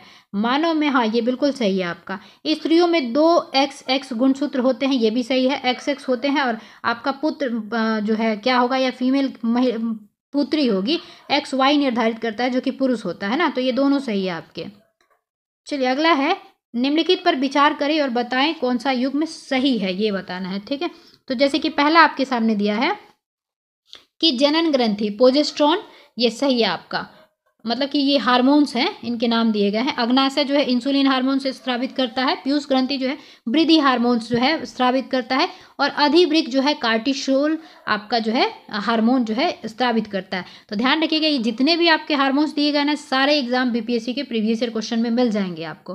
तो इसीलिए आप याद रखिएगा, अधिवृक्क, कार्टिसोल, उसके बाद पीयूष ग्रंथि वृद्धि हार्मोन को स्रावित करता है। जनन ग्रंथि से प्रोजेस्टेरोन होता है आपका। और अग्नाशय से इंसुलिन जो है जो कि आपका रक्त जो है नियंत्रण करने के लिए, रक्त में शुगर के नियंत्रण के लिए जाना जाता है। तो ये ध्यान रखिएगा, ये सारे याद रखने हैं आपको। ओके, ये चारों सुमेलित ही हैं। भूकंपीय तरंगे किस प्रकार की तरंगे होती हैं, ध्यान रखिएगा। ये जो है बीपीएससी के प्रीवियस अभी जो एग्जाम हुआ था उसमें आया था, ये अनुदैर्ध्य तरंगे होती हैं, ठीक है। चलिए अगला प्रश्न है। तो इस प्रश्न में क्या है, जैसे समतल दर्पण के बारे में बताना है। तो देखते हैं, समतल दर्पण में किसी वस्तु का प्रतिबिंब दर्पण के पीछे उतनी ही दूरी पर बनता है जितनी दूरी पर जो है वस्तु जो है आगे दर्पण के रखी गई होती है। तो ये बिल्कुल सही है आपका। आगे है, किसी वस्तु का समतल दर्पण पूर्ण प्रतिबिंब अगर आपको देखना है तो दर्पण की लंबाई की वस्तु की लंबाई की बराबर होनी चाहिए, मिनिमम जो है आधी होनी चाहिए, है ना। तो यहाँ बराबर दिया है, इसीलिए ये गलत हो जाएगा। तो इसका जो है आंसर हो जाएगा आपको केवल 2 असत्य है ना। चलिए अगला प्रश्न है, रेडियो सक्रियता के दौरान निकलने वाली किरणों की पहचान सर्वप्रथम किसने की थी? तो ये आपके रुदरफोर्ड ने की थी। ओके, चलिए अगला प्रश्न है, पॉजिट्रॉन की खोज किसने की थी? तो पॉजिट्रॉन की जो खोज है आपके एडमसन ने किया था, है ना। चैडविक ने न्यूट्रॉन की खोज की थी। चलिए आगे है, निम्नलिखित कथन पर विचार करें। पारा कांच पर नहीं चिपकता है क्योंकि पारा और कांच के अणुओं के मध्य लगने वाला आसंजक बल पारे के अणुओं के मध्य लगने वाले संसर्जक बल से अधिक होता है ना। बताना है आपको कि सत्य कौन कौन से हैं, ठीक है। जैसे कि देखेंगे यह गलत है। पानी कांच पर चिपकता है क्योंकि पानी और कांच के अणुओं के मध्य लगने वाला आसंजक बल पानी के अणुओं के मध्य लगने वाले संसर्जक बल से कम होता है, दे दिया। तो गलत है ये भी, ना तो आपका एक सही है ना ही आपका दो सही है, ठीक है। चलिए अगला प्रश्न देखते हैं, हमारा शरीर कितने पीएच परास के बीच कार्य करता है? तो ये करता है आपका 7.0 से लेके 7.8 पीएच परास के बीच, है ना। अगला है, निम्नलिखित में से किसका प्रयोग प्रकाश विद्युत सेल में इलेक्ट्रोड के रूप में किया जाता है? तो ये किसका किया जाता है? सीजियम और पोटेशियम। ये भी आपका प्रीवियस ईयर का क्वेश्चन है। निम्नलिखित में से किसका प्रयोग जल को मृदु बनाने में किया जाता है? तो ये किया जाता है आपको जियोलाइट का, ठीक है। अगला प्रश्न, आयरन पायराइट्स का रासायनिक सूत्र क्या है? तो ये हो जाएगा FeS3S2, है ना। अगला है, दूरदृष्टि दोष के संदर्भ में निम्नलिखित कथनों पर विचार करें और बताएं कि कौन से कथन जो है आपके सत्य दिए गए। तो इस रोग से ग्रसित व्यक्ति दूर की वस्तु दिखलाई पड़ती है, निकट की वस्तु दिखलाई नहीं पड़ती है। तो बिल्कुल सही है। इस रोग से ग्रसित व्यक्ति की लेंस की गोलाई कम हो जाती है। इस रोग से ग्रसित व्यक्ति की लेंस को फोकस दूरी बढ़ जाता है ना। तो ये भी सही है आपका। 1 2 3 तीनों सत्य थे। चलिए अगला प्रश्न है, पाश्चुरीकृत दूध को लगभग किस तापमान पर 15 से 30 सेकंड तक गर्म किया जाता है और फिर अचानक से जो है ठंडा करने का संग्रहित किया जाता है? तो ये देखेंगे आप 70 से लेके 90 डिग्री के बीच में किया जाता है इसको, ठीक है। तो 70 डिग्री सेल्सियस हो जाएगा इसको, ठीक है। पादप कोशिका के जीवन में महत्व रखने वाले निम्नलिखित में से कौन से पदार्थ रिक्तिकाओं में संग्रहित होते हैं? तो ये आपका देखेंगे जैसे कि अमीनो एसिड, शर्करा, प्रोटीन, विभिन्न कार्बनिक अम्ल सभी होते हैं, ठीक है। तो ध्यान रखिएगा, इसका आंसर हो जाएगा आपको डी। निम्नलिखित में से कौन सा प्रोकार्योटिक और यूकार्योटिक दोनों कोशिका में मौजूद होता है? तो ये तो आपका प्रीवियस ईयर का ही क्वेश्चन है, राइबोसोम हो जाएगा, है ना। अगला है, वायु में कार्बन मोनोऑक्साइड प्रदूषक की अत्यधिक मात्रा में मोचन से मनुष्य के शरीर में ऑक्सीजन आपूर्ति में कमी लाने वाली अवस्था उत्पन्न हो सकती है। यह अवस्था किस कारण उत्पन्न होती है? कार्बन मोनोऑक्साइड हीमोग्लोबिन से जो है क्रिया कर लेता है ना। तो इसका आंसर हो जाएगा आपका ऑक्सीजन की तुलना में हीमोग्लोबिन के प्रति कहीं अधिक बंध होता है। ओके, यही सही है आपका। चलिए आगे है, रुधिर वर्णक के संबंध में निम्नांकित कथनों पर विचार कीजिए। नीचे दिए गए कूट को सही जो है चुन के बताना है। तो चलिए देख लेते हैं। जैसे कि दिया है आपका, इसमें आयरन होता है, बिल्कुल होता है। इसके बाद देखेंगे यह रक्त जो है लाल रंग प्रदान करता है। तो लोहा जो है आपका लाल रंग प्रदान करने का काम करता है ना। सही बताना है। तो ये भी सही है, ये भी सही है आपका। यह कुछ रोगों के प्रति प्रतिरक्षा प्रदान करता है क्या? नहीं। यह रक्त में ऑक्सीजन का वाहक है। तो ये भी बिल्कुल सही है। 1 2 4 आपका सही हो जाएगा। चलिए अगला प्रश्न, एक गोलाकार दर्पण द्वारा उत्पादित आवर्धन को निम्नलिखित अनुपात के रूप में व्यक्त किया जाता है। किसके रूप में? तो उपरोक्त तो 1 में से अधिक हो जाएगा आपको, ठीक है। चलिए इसका अगला प्रश्न है, तरल या गैसों के दबाव को मापने के लिए किस उपकरण का उपयोग किया जाता है? तो गैसों के दबाव और तरल को मापने के लिए किसका उपयोग किया जाता है? दबाव नापने का यंत्र, है ना। तो कौन सा हो जाएगा आपको इसमें? मैनोमीटर, है ना। बैरोमीटर तो वायु दाब के लिए, आपका हाइग्रोमीटर वातावरण की सापेक्ष आर्द्रता के लिए, और हाइड्रोमीटर आपके द्रव के अपेक्षित घनत्व के लिए होता है ना। तो यही हो जाएगा आपको मैनोमीटर। चलिए अगला है, कृत्रिम बुद्धिमत्ता के संदर्भ में NLP का क्या अर्थ है? इसका अर्थ होता है प्राकृतिक भाषा प्रसंस्करण, है ना। चलिए अगला प्रश्न है, मेटावर्स के कामकाज के लिए निम्नलिखित में से कौन सी तकनीक आवश्यक है? तो इसमें कौन सी तकनीक आवश्यक है? तो ये हो जाएगा आपको जैसे कि आभासी वास्तविकता, संवर्धित वास्तविकता और ब्लॉकचेन, तीनों चाहिए होते हैं, ठीक है। तो ये आपका 1 2 3 हो जाएगा इसका आंसर। ओके, चलिए अगला प्रश्न है, निम्नलिखित में से कौन सा क्लाउड सेवा मॉडल का प्रकार नहीं है? यानी क्लाउड जो आप सेव कर लेते हैं डेटा को, उसमें से कौन सा ये सेवा नहीं है आपका? तो ये हो जाएगा कास को ऐसा कुछ होता ही नहीं है, आस पास सास होता है, ठीक है, ध्यान रखिएगा। चलिए आगे है, यदि आपको लेड नाइट्रेट का घोल दिया गया है तो, है ना, आप तो पीला अवक्षेप प्राप्त करने के लिए आपको इसमें से निम्नलिखित किसका घोल मिलाना चाहिए, है ना। तो ये हो जाएगा आपको पोटेशियम आयोडाइड। केमिस्ट्री के ये क्वेश्चंस हैं।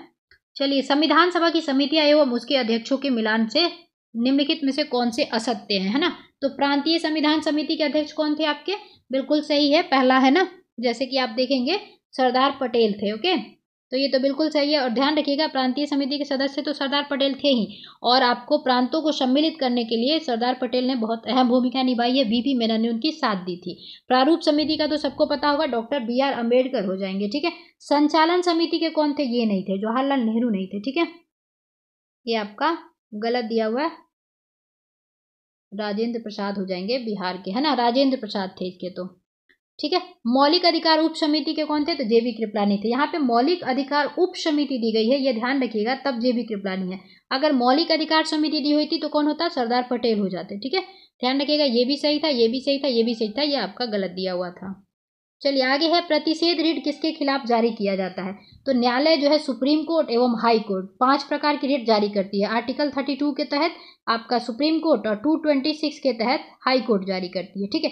इसी में कहा गया है कि प्रतिषेध रिट जो है किसके खिलाफ जारी किया जा सकता है। तो ये किसके खिलाफ जारी करेगा, सिंपल सी बात है, न्यायिक प्राधिकरण और अर्ध न्यायिक प्राधिकरण के तहत, है ना। तो 1 और 2 हो जाएगा इसका आंसर, ठीक है। चलिए अगला है, राष्ट्रीय पिछड़ा वर्ग आयोग की संवैधानिक दर्जा कब दिया गया था। तो ये 2018 में दिया गया था। राष्ट्रीय पिछड़ा वर्ग को राज्य विधान परिषद का सदस्य बनने के लिए न्यूनतम आयु क्या होनी चाहिए, तो क्या होनी चाहिए, 30 वर्ष। जितना राज्यसभा के लिए चाहिए उतना ही विधान परिषद के लिए चाहिए, जितना लोकसभा के लिए चाहिए उतना ही विधानसभा के लिए चाहिए, ठीक है। और जितना राज्यपाल उतना राष्ट्रपति, ठीक है, 25, 30, 35। चलिए आगे है, निम्नलिखित में से 12वीं अनुसूची में नगर पालिकाओं के कार्य क्षेत्र के साथ विषय वस्तु शामिल नहीं है, बताना है, ठीक है। तो जैसे कि देखेंगे आप, नगरीय निर्धनता उन्मूलन आपका सुमेलित है, पार्क उद्यान खेल के मैदान अब ये भी सम्मिलित है, जन्म व मृत्यु से संबंधित महत्वपूर्ण सांख्यिकी करना, नगरों को सुरक्षा प्रदान करना, ये इसका काम नहीं है नगर पालिका का। निम्नलिखित में से कौन बिहार के राज्यपाल थे जो बाद में राष्ट्रपति के लिए भी निर्वाचित किए गए हैं। तो ये हो जाएंगे आपके जाकिर हुसैन और ये आपके रामनाथ कोविंद हो जाएंगे, ठीक है। अभी तो आर्लेकर हैं, तो ये क्या हो जाएगा, 1 और 4 आपका 2 हो जाएंगे, ठीक है। चलिए अगला प्रश्न देखते हैं। प्रस्तावना के बारे में बात की गई है ना, तो देख लेते हैं। पहला स्टेटमेंट है, संविधान का भाग नहीं है, बिल्कुल है ना। प्रस्तावना जो है संविधान का भाग है। आप देखेंगे बेरुवाड़ी जो है आपका, जो 60 में आया था, 1960 में जो केस आया था बेरुवाड़ी वाला, उसमें कहा गया था कि संविधान की प्रस्तावना जो है भाग नहीं है। लेकिन 1973 वाला जो आपका आया था केशवानंद भारती बनाम, उसमें संविधान के भाग जो प्रस्तावना है संविधान का भाग माना गया था, ठीक है। तो ये आपका क्या है, गलत दिया हुआ है। संविधान का भाग है किंतु वह ना तो शक्तियां प्रदान करती है और ना कर्तव्य अधिरोपित करती है और ना ही वह संविधान के अन्य उपबंधों के निर्वचन में उपयोगी हो सकती है। अच्छा, ये बताना है इसमें कि संविधान के परिप्रेक्ष्य में कौन सा जो है आपका कथन बैठता है। तो ध्यान रखिएगा, संविधान का भाग है तथा संदिग्धता की दशा में संविधान के उपबंधों के निर्वचन में उपयोगी भी हो सकता है ये, ठीक है। तो यही आपका हो जाएगा प्रस्तावना। चलिए, भारत के संविधान के उद्देश्यों में से एक आर्थिक न्याय का उल्लेख किया गया है। कहाँ पे किया गया है, तो प्रस्तावना में किया गया है ना। आप देखेंगे प्रस्तावना में और नीति निर्देशक तत्वों में मौलिक अधिकार जो है आपका आर्थिक न्याय का बात नहीं करता है, ठीक है। तो ये आपका 1 और 3 हो जाएगा, ओके। राजनीतिक, आर्थिक एवं सामाजिक न्याय की बात करता है आपका कौन, प्रस्तावना, है ना। चलिए, विधान परिषद में मनोनीत सदस्यों की संख्या क्या होती है। विधान परिषद में कितने मनोनीत संख्या किए जाते हैं, तो 1/6 हो जाएगा, है ना।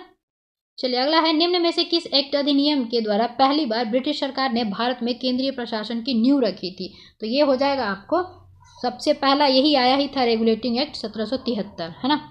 अगला है, संविधान सभा की पहली बैठक में किसके प्रस्ताव पर सबसे वयोवृद्ध सच्चिदानंद सिन्हा को अस्थायी अध्यक्ष चुना गया था। तो ये किसने कहा था, JB कृपलानी ने रिकमेंड किया था, है ना।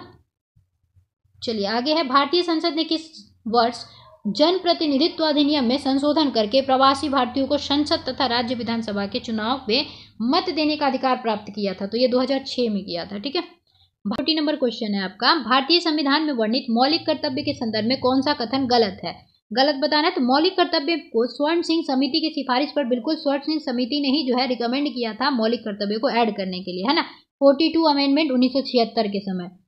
अच्छा, यहाँ 44वां संविधान संशोधन दिया तो यही आंसर हो जाएगा आपको, क्योंकि ये गलत हो जाएगा। ध्यान रखिएगा, आपको संविधान में जो है कौन से संशोधन के तहत जो है मौलिक कर्तव्य ऐड किए गए थे, तो ये हो जाएगा आपको 42 अमेंडमेंट आपका 1976। ध्यान रखिएगा 1976। और आपके जो स्वर्ण सिंह समिति है वो किसने जो है कर्तव्यों को रिकमेंड की थी, तो 8 की थी। ठीक है, ध्यान रखिएगा। बाकी जितने दिए गए हैं आपके कथन जो है सही है, तो इसको पढ़ लीजिएगा आप लोग, ये वाला आंसर हो जाएगा, क्योंकि यहाँ पे 44 नहीं 42 होना चाहिए था। और 44 कब हुआ था, तो 1978 में हुआ था। चलिए आगे देखते हैं। अगला प्रश्न है आपका, V W X Y और Z साथ बैठे हैं, ये रीजनिंग का क्वेश्चन है।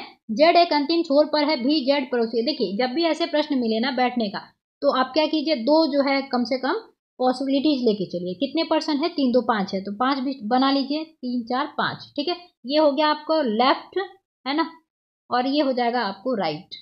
ओके, अब एक और बना लीजिए, 1 2 3 4 5। अब दिया है, अब स्टेटमेंट पढ़िए। जैसे कि पहले आदमी को गिन लेना है कितने आदमी हैं, उसके बाद आपको दो पॉसिबिलिटीज बना लेने हैं, समय बचता है इससे। जड़ एक अंतिम छोर पे है, तो जड़ जब अंतिम छोर पे है तो हो सकता है कि जड़ या तो यहाँ होगा या तो यहाँ होगा, इसके अलावा इसकी कोई पोजीशन नहीं हो सकती है जड़ की। ओके बात है ना। वो आगे है कि भी जड़ का पड़ोसी है। अब जब भी जड़ का पड़ोसी है तो या तो भी यहाँ होगा या तो भी यहाँ होगा, इसके अलावा कोई पोजीशन इसके लिए नहीं है। उसके बाद दिया है भी जड़ का पड़ोसी है और W के बाएं से तीसरा है, बाएं बाएं दाएं यानी कि लेफ्ट, है ना, तो W से लेफ्ट तीसरा कौन हो जाएगा, भी यही हो जाएगा। इसमें आप बैठा पाओगे क्या, तो ये तो राइट हो जाएगा, W के ये राइट साइड हो जाएगा। तो ये वाला स्टेटमेंट जो है आपका पॉसिबिलिटीज खत्म हो जाता है। हम अब इसके साथ चलेंगे, पहले पॉसिबिलिटीज के साथ। अब क्या है आगे स्टेटमेंट, जड़ के दाएं से चौथे स्थान पर कौन है। अब जड़ के राइट बताना है, चौथे स्थान पे कौन है, तो 1 2 3 4 W हो जाएगा, है ना। चलिए अगला प्रश्न, निम्नलिखित विकल्पों में से उस शब्द को चुनिए दिए गए शब्द अक्षरों का प्रयोग करके नहीं बनाया जा सकता। तो ऐसे शब्द जब भी आए तो क्या कीजिए, जैसे कि इसका प्रश्न दिया गया है ना, उस जो वर्ड्स दिए गए हैं उसमें वो मिल जाए तो बन जाएगा, नहीं मिले तो नहीं बनेगा, है ना। जैसे कि आप देखेंगे इम्पैसिबल ये बन जाएगा आपका, है ना, इम्पैसिबल बन जाएगा। इम्पॉसिबल ये भी बन जाएगा आपका। इम्पैसिव बन पाएगा क्या आपका, तो भी है कहीं आपका, भी कहीं पे भी नहीं है इसमें, है ना, तो यही आंसर हो जाएगा आपको सी। यानी कि जो उसमें दिया ही नहीं है तो उससे आप क्या बना पाओगे, नहीं बना पाओगे, है ना। चलिए आगे दिया है कि 16 इंटू 85 का जो है आपका मान है 8651, तो 73 इंटू 42 का मान क्या होगा, है ना। तो ये आप देख लीजिएगा, इसका आंसर हो जाएगा आपको 4327, है ना। सॉल्व कर लीजिएगा।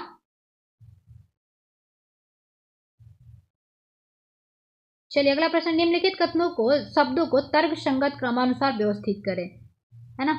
मतलब कि जैसे आप अपने दिनचर्या में देखते हैं वैसे करना है। तो ये हो जाएगा आपको, जैसे कि देखेंगे पहले आप क्या होगा, दिन होगा, फिर उसके बाद क्या होगा, काम करेंगे, फिर आप क्या होंगे, थक जाएंगे, फिर आप क्या करेंगे, राशि मतलब कि, और उसके बाद नींद में आ जाएंगे। सबसे लास्ट तो सोना ही होगा ना, उठना और सोना पहला और लास्ट होगा, तो यही हो जाएगा।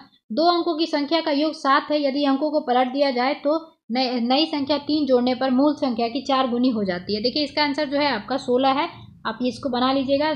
मैथ्स के क्वेश्चन जो है मैं सिर्फ आंसर बता देती हूँ क्योंकि समय बहुत लग जाता है। 40 हो जाएगा। उसके बाद देखेंगे 147 का कितना हो जाएगा, तो 147 का 60 दिन हो जाएगा, है ना। कहाँ गया, ये हो जाएगा। ये अगला प्रश्न है 148 का क्या आंसर हो जाएगा, 148 का आपको देखेंगे 90 आवर्स हो जाएगा, 90 घंटे।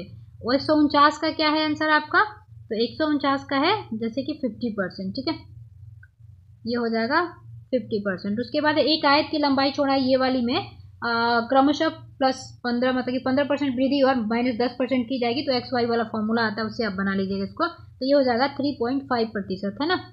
उसके जो क्षेत्रफल में बदलाव होगा कितना होगा, 3.5%। तो हमने यहाँ पे सेट 5 जो है कंप्लीट किया। अब सेट 6 को देखेंगे। ओके, अब हम सेट नंबर 6 करते हैं, है ना। सेट 5 तक हो गया, तो अब हम सेट 6 करेंगे। इसका पहला प्रश्न है, आपसे पूछा जा रहा है वायरस मुख्यतः बने होते हैं, तो वायरस किसके बने होते हैं, प्रोटीन और न्यूक्लिक एसिड से बने होते हैं। ध्यान रखिएगा ये प्रश्न जो है अभी बीपीएससी प्रीवियस ईयर का भी क्वेश्चन है और बीपीएससी टीचर के एग्जाम में भी ये पूछा गया था। तो याद रखिएगा प्रोटीन और न्यूक्लिक एसिड से जो है वायरस मुख्यतः बने होते हैं, है ना।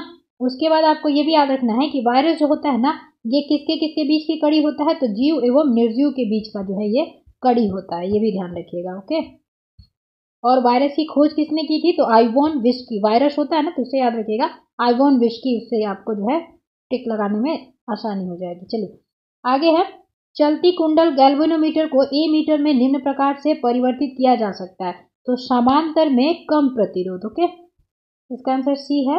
तारों का टिमटिमाना किस कारण की वजह से आपको जो है तारे टिमटिमाते हुए दिखाई देते हैं, तो ध्यान रखिएगा इसमें देखिए तारों की जो है एक तो अधिक दूरी पे रहते हैं, वो वास्तविक स्थिति जो है हमें दिखाई तो देती नहीं है ना। उसके बाद देखेंगे वायु घनत्व में उतार चढ़ाव की वजह से, वायु तूफान तो किसी भी सेंस में नहीं बनता। तारों का छोटा आकार, क्या तारे जो हैं बहुत बड़े होते हैं, हमें दिखाई छोटे देते हैं उनकी दूरी की वजह से, है ना। तो तारों की अधिक दूरी, वायु घनत्व में उतार चढ़ाव, इसकी वजह से जो है तारे हमें टिमटिमाते हुए दिखाई देते हैं, यानी कि आपका 2 और 3 सही है। ओके, आगे है मानव शरीर में मलेरिया परजीवी का भंडार कहाँ पे होता है, तो ये हो जाएगा यकृत में, है ना। अगला प्रश्न है, निम्न में से कौन सा विभिन्न ईंधनों के कैलोरी मान का सही क्रम है। अब इसके लिए आपको कैलोरी सबके याद होंगे तभी बन पाएगा, है ना। इसका जो है उपयुक्त में से कोई नहीं हो जाएगा। चलिए आगे है, निम्न में से क्या पराग कोश में मौजूद होता है, तो निम्न में से क्या पराग कोश में मौजूद होता है, परागकण। ओके, तो केवल 3 इसका आंसर हो जाएगा। अगला है, निम्नलिखित में से किस रक्त में दोषपूर्ण हीमोग्लोबिन होता है, तो दोषपूर्ण हीमोग्लोबिन सिकल सेल एनीमिया में होगा। अगला है, मानव शरीर के यकृत और मांसपेशियों में संग्रहित ग्लाइकोजेन किस रूप में होता है, तो ये पॉलीसैकेराइड के रूप में होता है, ये भी प्रीवियस ईयर का क्वेश्चन है। निम्नलिखित में से किस दवा उत्पादन में एथिल अल्कोहल का, है ना, उपयोग किया जा सकता है, तो ये देखिएगा एंटीसेप्टिक में और आपका मेडिकल वाइप्स में जो है यूज कर सकते हैं इसका, ठीक है। तो 1 और 4 आंसर हो जाएगा इसका, मतलब कि बी आंसर हो गया आपका, ठीक है। अगला है, 15 डिग्री सेल्सियस और 380 mm दबाव पर ध्वनि का वेग 340 मीटर प्रति सेकंड है। यदि तापमान में परिवर्तित किए बिना दबाव दोगुना कर दिया जाए तो ध्वनि का वेग क्या होगा, तो ये 340 मीटर प्रति सेकंड ही रहेगा। ओके, चलिए आगे है, पौधों और जानवरों की कोशिकाओं निम्नलिखित में से किस संरचना से में भिन्न होती है, तो पौधे और जानवरों में देखेंगे जैसे कि सेंट्रोसोम, कोशिका भित्ति, लाइसोसोम, क्लोरोप्लास्ट, सभी जो है आपको पौधे और जानवरों की कोशिका में निम्नलिखित में से भिन्न होते हैं ये सब, है ना। तो चारों हो जाएंगे। चलिए अगला है, निम्नलिखित में से कौन एक अंतःस्रावी ग्रंथि नहीं है, बताना है, ठीक है। तो ये केवल 3 आपका जो है आप ये क्या है, अंतःस्रावी ग्रंथि नहीं है। पिट्यूटरी, थाइमस, थायराइड, ये सभी जो है आपके अंतःस्रावी ग्रंथि हैं।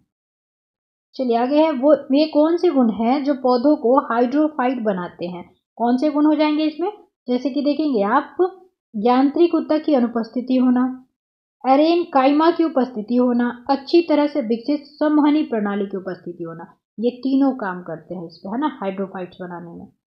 अगला है, खाद्य श्रृंखला में किस ट्रॉपिक स्तर पर सबसे अधिक ऊर्जा स्तर होता है, तो किस स्तर पे सबसे ज्यादा ऊर्जा होगा, उत्पादक के पास, है ना, उससे जो है धीरे धीरे कम होते जाता है। ओजोन के बारे में कुछ तथ्य इस प्रकार दिए गए हैं, तो उसमें बताना है, जैसे कि दिया है, ओजोन क्या करता है, अल्ट्रावायलेट किरण को जो है आपको रोकता है पृथ्वी पर आने से, सब पहली बात, है ना। उसके बाद इसमें दिया है कि कथन सही चुनना है, तो यह उच्च तरंग दैर्घ्य विकिरण को अवशोषित करता है, गलत है, तरंग दैर्घ्य नहीं, आपका अल्ट्रावायलेट किरण को ये रोकता है। यह वायुमंडल की सबसे स्थिर गैस है, ये भी गलत है। 90% ओजोन मध्य मंडल में पाया जाता है, नहीं, समताप मंडल में पाया जाता है, पूरा का पूरा समताप मंडल में, ठीक है। समताप मंडल कितने से कितने के बीच में, 15 से लेकर 35 किलोमीटर के बीच में। ओके, ध्यान रखिएगा। इसके बाद है O3, जो है आपको इसको डाप्शन में हम मापते हैं। दूसरी चीज ये भी याद रखिएगा कि 16 सितंबर को हम ओजोन दिवस मनाते हैं। उसके बाद आपको ये याद रखना है कि O3 क्या करता है, हमें अवरक्त किरणों को आने से रोकता है, ठीक है, अल्ट्रावायलेट किरणों को रोकता है पृथ्वी पर आने से। तो उपरोक्त में से कोई भी कथन सही नहीं दिए गए थे इसके बारे में, है ना। चलिए अगला है, लेंज का नियम निम्नलिखित के संरक्षण के लिए से लिया गया है, तो ये भी प्रीवियस ईयर का क्वेश्चन ही है ना, तो उपयुक्त में से कोई नहीं हो जाएगा इसका। तो लेंज का नियम जो है ना ऊर्जा के संरक्षण के नियम पर आधारित है, ध्यान रखिएगा। ओके, चलिए आगे है, जिंक ऑक्साइड का उपयोग सामान्यतः निम्नलिखित में से किसके निर्माण के लिए किया जाता है? तो किसके किसके निर्माण के लिए किया जाता है? पेंट के लिए और आपका औषधि के लिए। ओके, ये भी बीपीएससी का टीचर का क्वेश्चन है, ये बीपीएससी टीचर में आया था ये।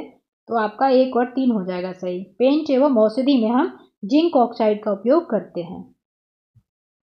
किसी गैस का आयतन 4 गुना करने के लिए नीचे दिए गए कूटों को सही उत्तर बताना है। ठीक है, तो इसमें हो जाएगा आपको, इसका तापमान जो है दुना और दबाव जो है आपका 1/2 किया जाना चाहिए।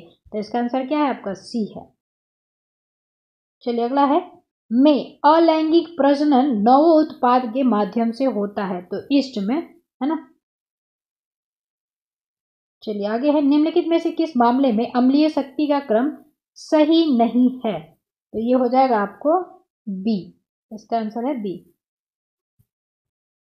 स्थिर रंग में क्या होता है? तो ध्यान रखिएगा, लगातार नोड्स के बीच सभी कण एक ही चरण में कंपन करने लगते हैं। ओके, अगला है, निम्नलिखित में से कौन नीले लिटमस को लाल कर देता है? तो नीले लिटमस को लाल करने का काम करता है आपको सिरका। केवल 2। क्रिस्टलीय ठोसों के बारे में निम्नलिखित में से कौन सा कथन गलत दिया हुआ है? तो ये हो जाएगा, प्रकृति में आइसोट्रोपिक होते हैं। ये क्या गलत है? ये निम्नलिखित में से कौन पारिस्थितिक तंत्र का कार्यात्मक इकाई है ना? सही उत्तर बताना है इसमें। तो पहला है आपका अपघटन, उसके बाद है उत्पादकता, पोषण चक्रण, ऊर्जा प्रवाह होने ही चाहिए वरना होगा ही नहीं पारिस्थितिकी तंत्र का। तो 1 2 3 4 चारों हो जाएंगे, है ना।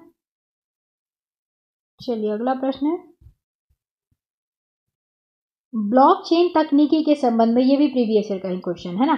ब्लॉकचेन तकनीकी के संबंध में निम्नलिखित में से कौन सा कथन सही है बताना है ना। तो यह सुरक्षित विकेंद्रीकरण लेन देन को सक्षम बनाता है। उसके बाद देखेंगे, यह लेन देन रिकॉर्ड में पारदर्शिता सुनिश्चित करता है। तो ये भी आपका सही है। 1 और 3 इसमें जो है सही दिए गए हैं। चलिए अगला है, लाइकेन में शैवाल और कवक के बीच संबंध को क्या कहा जाता है? तो ये भी आपका क्या है? प्रीवियस ईयर का ही क्वेश्चन है ना। इसको कहते हैं पारस्परिकता। लाइकेन जो होता है शैवाल और कवक का सहजीवी होता है, इसको हम पारस्परिकता कहते हैं। चलिए आगे है, निम्नलिखित में से कौन सी तकनीक स्वायत्त वाहनों के विकास के लिए महत्वपूर्ण है? तो इसमें कौन कौन सी महत्वपूर्ण हो जाएगी? कृत्रिम बुद्धिमत्ता एवं आपकी लीडार है ना, लाइट डिटेक्शन एंड रेंजिंग। तो आपका इसका आंसर हो जाएगा 1 और 2। अगला है, निम्नलिखित में से कौन केवल नाभिकीय बल लगाता है? केवल नाभिकीय बल लगाने का काम कौन कौन करेंगे? Proton, neutron. इसमें देखिए उपयुक्त में से 1 से अधिक हो जाएगा ना। चलिए आगे है, कोशिका झिल्ली के निर्माण के लिए आवश्यक प्रोटीन और लिपिड का निर्माण किसके द्वारा किया जाता है ना। तो ये देखेंगे आप, एंडोप्लाज्मिक रेटिकुलम के द्वारा किया जाता है। चलिए अगला प्रश्न है, भारत में डिजिटल बुनियादी ढांचे के संदर्भ में डीपीआई का पूर्ण रूप क्या है, जिस पर वैश्विक डिजिटल शिखर सम्मेलन में चर्चा की गई थी? तो यह है डिजिटल पब्लिक इंफ्रास्ट्रक्चर। बुडापेस्ट के 45वें फिडे शतरंज ओलंपियाड के बारे में निम्नलिखित कथनों पर विचार करें और बताएं कौन से कथन जो है आपके सही है। तो देख लेते हैं, भारत ने पुरुष और महिला दोनों वर्गों में टीम स्वर्ण पदक जीते हैं। तो ये सही है आपका। पुरुष टीम 21-22 अंक बनाकर नया रिकॉर्ड बनाया। भारत ने टूर्नामेंट के दौरान 4 व्यक्तिगत स्वर्ण पदक जीते हैं। तो तीनों कथन आपके ये सही दिए गए है ना। चलिए अगला प्रश्न है, मिलान करना है, लिस्ट 1 है, लिस्ट 2 है। तो देख लेते हैं, ये जैसे कि देखेंगे आपका ईस्ट ब्रिज VI, ये इसका क्या होगा? तो आपका मसीरा ओमान। अल नजा क्या हो जाएगा आपका? ये हो जाएगा सलालाह ओमान। युद्ध अभ्यास 2024 जो है ये कहाँ पे हुआ है? तो ये राजस्थान में हुआ है। ठीक है, इसका आंसर है बी। चलिए अगला प्रश्न है, हाल ही में मध्यवर्ती इंटरमीडिएट दूरी की बैलिस्टिक मिसाइल अग्नि 4 है ना, अग्नि 4 का सफल प्रक्षेपण किया गया। मध्यम दूरी से तात्पर्य है, आप मध्यम दूरी से क्या समझते हैं? तो 300 से लेके 5500 तक किलोमीटर है ना, सॉरी 3000 से 5500 किलोमीटर के बीच में है ना। अगला प्रश्न है, निम्नलिखित में से कौन सा तत्व भारत के सर्वोच्च न्यायालय के नव अनावरण किए गए ध्वज और प्रतीक चिन्ह पर अंकित है ना। अभी जो नया लगाया गया है उसके लिए तो भारत का संविधान उसमें जो है ऐड किया गया, ध्यान रखिएगा। चलिए आगे है, निम्नलिखित में से कौन सा शहर स्वच्छ वायु सर्वेक्षण पुरस्कार के लिए श्रेणी 1 10 लाख से अधिक जनसंख्या में नहीं है, बताना है ना। तो इसमें हो जाएगा आपको जैसे कि अमरावती जो है नहीं है। चलिए अगला प्रश्न है, वैश्विक नवाचार सूचकांक 2024 के संदर्भ में निम्नलिखित कथनों पर विचार कीजिए, है ना। तो जैसे कि दिया, इसे विश्व बौद्धिक संपदा संगठन द्वारा जारी किया जाता है, तो सही है आपका। भारत इसमें कितने नंबर पे है, तो 40वें नहीं है, तो ये गलत दिया हुआ है ना। भारत जो है आपका 39 स्थान पे है। स्विट्जरलैंड इस रैंक में जो है फर्स्ट नंबर 1 पे है, तो ये सही है आपका, केवल 1 और 2 सही थे। चलिए अगला है, Indo Pacific economic framework IPEF के बारे में निम्नलिखित कथनों पर विचार करें, बताएं कौन से कथन जो है आपके सही है। तो IPF जो है साझेदारी ने आपूर्ति श्रृंखला लचीलेपन पर IPEF समझौते के तहत 3 निकायों की स्थापना की। भारत को IPEF के अंतर्गत आपूर्ति श्रृंखला परिषद आपका का उपाध्यक्ष चुना गया है, ये भी सही है। अमेरिका को आपूर्ति श्रृंखला परिषद और श्रम अधिकार सलाहकार बोर्ड दोनों का अध्यक्ष चुना गया है, तो ये तीनों सही दिए गए थे ना। चलिए, भारत सरकार ने श्रीलंका के बागान क्षेत्र के लिए स्कूलों के बुनियादी ढांचे के उन्नयन के लिए अपनी अनुदान सहायता को बढ़ाकर कितना कर दिया है, तो ये 600 मिलियन रुपए कर दिया है। एशिया कप क्रिकेट टूर्नामेंट के संबंध में निम्नलिखित कथनों पर विचार करें और बताएं कि कौन से कथन जो है आपके सही हैं, है ना। तो भारत 2025 में T20 प्रारूप में पुरुष एशिया कप की मेजबानी करेगा। तो ध्यान रखिएगा, भारत जो है 2025 में T20 प्रारूप में पुरुष एशिया कप की मेजबानी करेगा। बांग्लादेश 2027 में 1 दिवसीय प्रारूप में पुरुष एशिया कप की मेजबानी करेगा, है ना। उसके बाद है, एशिया कप एशियाई क्रिकेट परिषद द्वारा आयोजित एक द्विवार्षिक क्रिकेट टूर्नामेंट है। तो 25 में ये कर रहा है भारत और 27 में बांग्लादेश कर रहा है, तो 2 वर्ष का हो ही गया, तो तीसरा भी सही है ना। 1 2 3 तीनों सही है। चलिए अगला प्रश्न है आपका, नवीनतम सरकारी आंकड़ों के अनुसार भारत, है ना, दिया है विश्व का दूसरा सबसे बड़ा एल्यूमिनियम उत्पादक है, सही है। विश्व का तीसरा सबसे बड़ा चूना उत्पादक है, सही है। विश्व का चौथा सबसे बड़ा लौह अयस्क उत्पादित करेगा, ये भी सही है आपका, है ना, तीनों सही दिए गए थे। भारतीय खगोल भौतिकी संस्थान के खगोलविदों की एक टीम ने किस तारा समूह में एक पिशाच जो है तारे की खोज की है, तो किस वाले समूह में की है, ध्यान रखिएगा, तारा समूह M67 में किया है इन्होंने, है ना। केंद्रीय मंत्रिमंडल के स्वच्छ कार्यक्रम CPP का उद्देश्य किस प्रकार की फसलों की उत्पादकता को बढ़ावा देना था, तो इसमें किस प्रकार की फसलें जो लिख जाएंगी, बागवानी फसलें, है ना। निम्नलिखित पर विचार करें, देख लेते हैं, कौन सा रक्षा उपकरण भारत और रूस समझौते का हिस्सा है, बताना है, ठीक है ना। तो जैसे कि कामोव हेलीकॉप्टर है आपका। इसके बाद देखेंगे Su-30 MKI लड़ाकू विमान भी है आपका, और 5 T-90 टैंक भी है आपका। इसका आंसर है 1 2 1 3 5 सही है आपके, है ना, ये दिए गए। चलिए अगला है, राष्ट्रीय क्वांटम मिशन निम्नलिखित में से किसके विकास पर ध्यान केंद्रित करेगा, तो किस पे करेगा ये आपका, तो मैनोमीटर पे, मैग्नेटोमीटर है ना, उस पे भी, परमाणु घड़िया पे भी, नेविगेशन पे भी, सुपर कंडक्टर का डिजाइन और संश्लेषण करने पे भी, इसका चारों हो जाएगा, ठीक है। हाल ही में विश्व की सबसे पुरानी ज्ञात गुफा चित्रकला कहाँ खोजी गई है, तो कहाँ खोजी गई है, इंडोनेशिया में, ओके। अगला है, निम्नलिखित में से कौन सा खेल 2021 टोक्यो ओलंपिक में शामिल होने के बाद 2024 पेरिस ओलंपिक से हटा दिया गया है, तो ये कौन सा हटा दिया गया, ध्यान रखिएगा, बेसबॉल, सॉफ्टबॉल और कराटे जो है हटा दिए गए हैं। निम्नलिखित में से किस देश को पेरिस ओलंपिक में भाग लेने से प्रतिबंधित किया गया है, तो ये आपके किए गए हैं रूस और बांग्लादेश को, ओके। इसका आंसर है आपका C, है ना, यानी कि 1 और 3 हो जाएगा इन दोनों को। चलिए अगला प्रश्न है, किस राज्य में भारत ने कबड्डी मैच में 128 खिलाड़ियों की भागीदारी के साथ एक नया गिनीज वर्ल्ड रिकॉर्ड बनाया है, तो हरियाणा में, है ना। कंटेनर जहाज डाली से संबंधित घटना जो फ्रांसिस स्कॉट की ब्रिज से टकराई किस नदी पर हुई थी, ये तो ये ध्यान रखिएगा, ये हुआ था आपको पटास्को नदी पर, है ना, पटाप्सको नदी पर। ओके, अगला है कुल प्रजनन दर के संदर्भ में निम्नलिखित कथनों पर विचार करें और बताएं कौन से कथन जो है आपके सही हैं। तो लेसेंट की एक रिपोर्ट के अनुसार 2050 में भारत की कुल प्रजनन दर घटकर 1.29 रह जाएगी। ये जरूर याद रखिएगा, है ना, कि प्रजनन दर जो है ना 1.29 रह जाने की संभावनाएं 2050 तक दी गई हैं। तो ये आपका सही है। भारत की कुल प्रजनन दर 1.9 पर वर्तमान पर प्रस्तावित दर से थोड़ा ऊपर है, ये गलत है आपका, है ना। तो केवल एक सही है आपका। चलिए अगला प्रश्न है, अंतरिक्ष मैत्री के संदर्भ में निम्नलिखित कथनों पर विचार करें, बताएं कौन से कथन जो है आपके सत्य हैं। जैसे कि दिया है, यह अंतरिक्ष क्षेत्र में भारत और ऑस्ट्रेलिया के बीच सहयोग है, तो ये सही है आपका। मैत्री जो है ऑस्ट्रेलिया और भारत के बीच का सहयोग है। उसके बाद देखेंगे, मिशन का ध्यान अंतरिक्ष मलबे के प्रबंधन और स्थिरता पर केंद्रित है, ये भी सही है।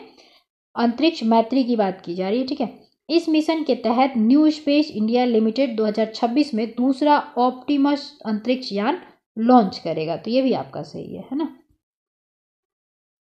अगला, हाल ही में प्रकाशित पुस्तक सर्कल्स ऑफ फ्रीडम के लेखक कौन है ये, तो TCA राघवन है आपके, ठीक है। अगला है, क्रिकेट में टाइम आउट नियम के संदर्भ में निम्नलिखित कथनों पर विचार कीजिए और बताइए कि कौन से कथन जो है आपके सत्य हैं। तो देखेंगे, इसमें सिर्फ 3 जो है आपका सत्य है। एंग्लो मैथ्यूज अंतर्राष्ट्रीय क्रिकेट में टाइम आउट पाने वाले पहले खिलाड़ी बने हैं, ठीक है। तो केवल 3 इसका सही है, बाकी जो स्टेटमेंट है आपके गलत दिए गए हैं।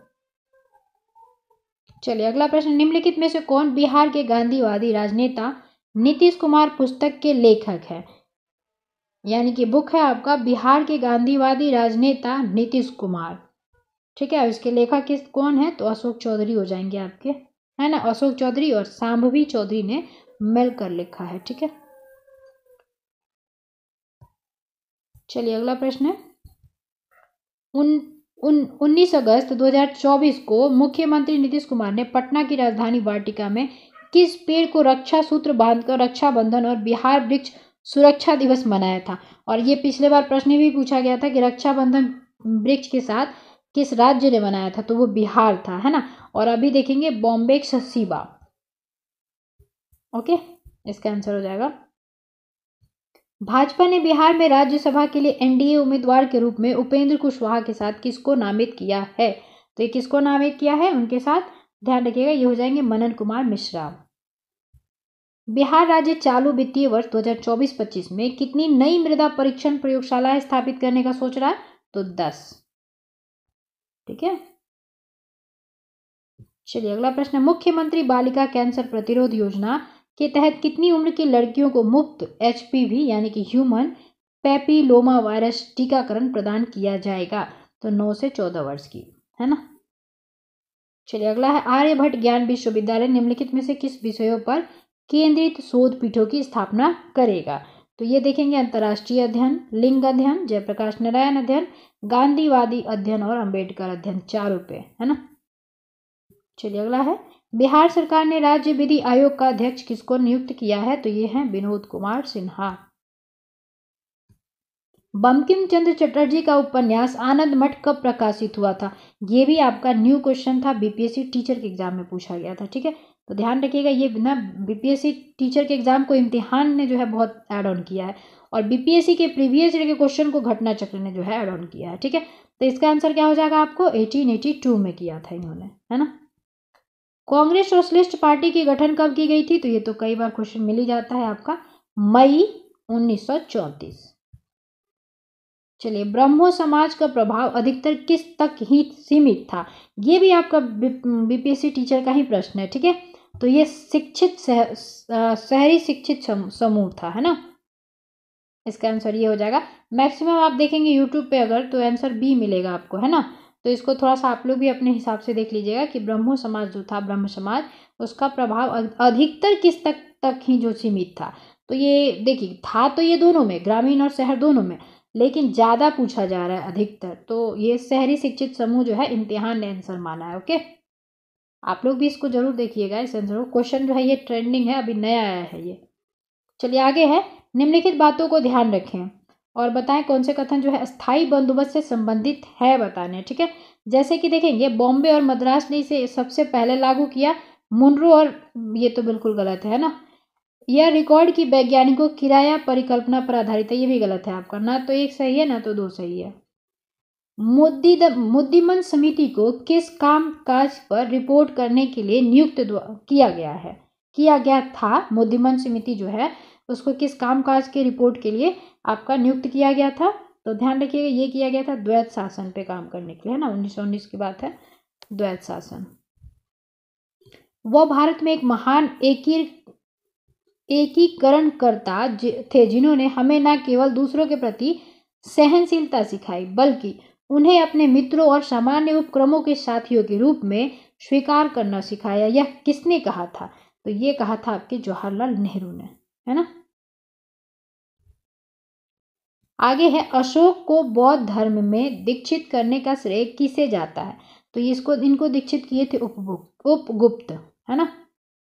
अपने शासन काल के किस वर्ष में अशोक ने बोध गया का दौरा किया था, तो ये भी आपका प्रीवियस ईयर का ही क्वेश्चन है, 10वें वर्ष में।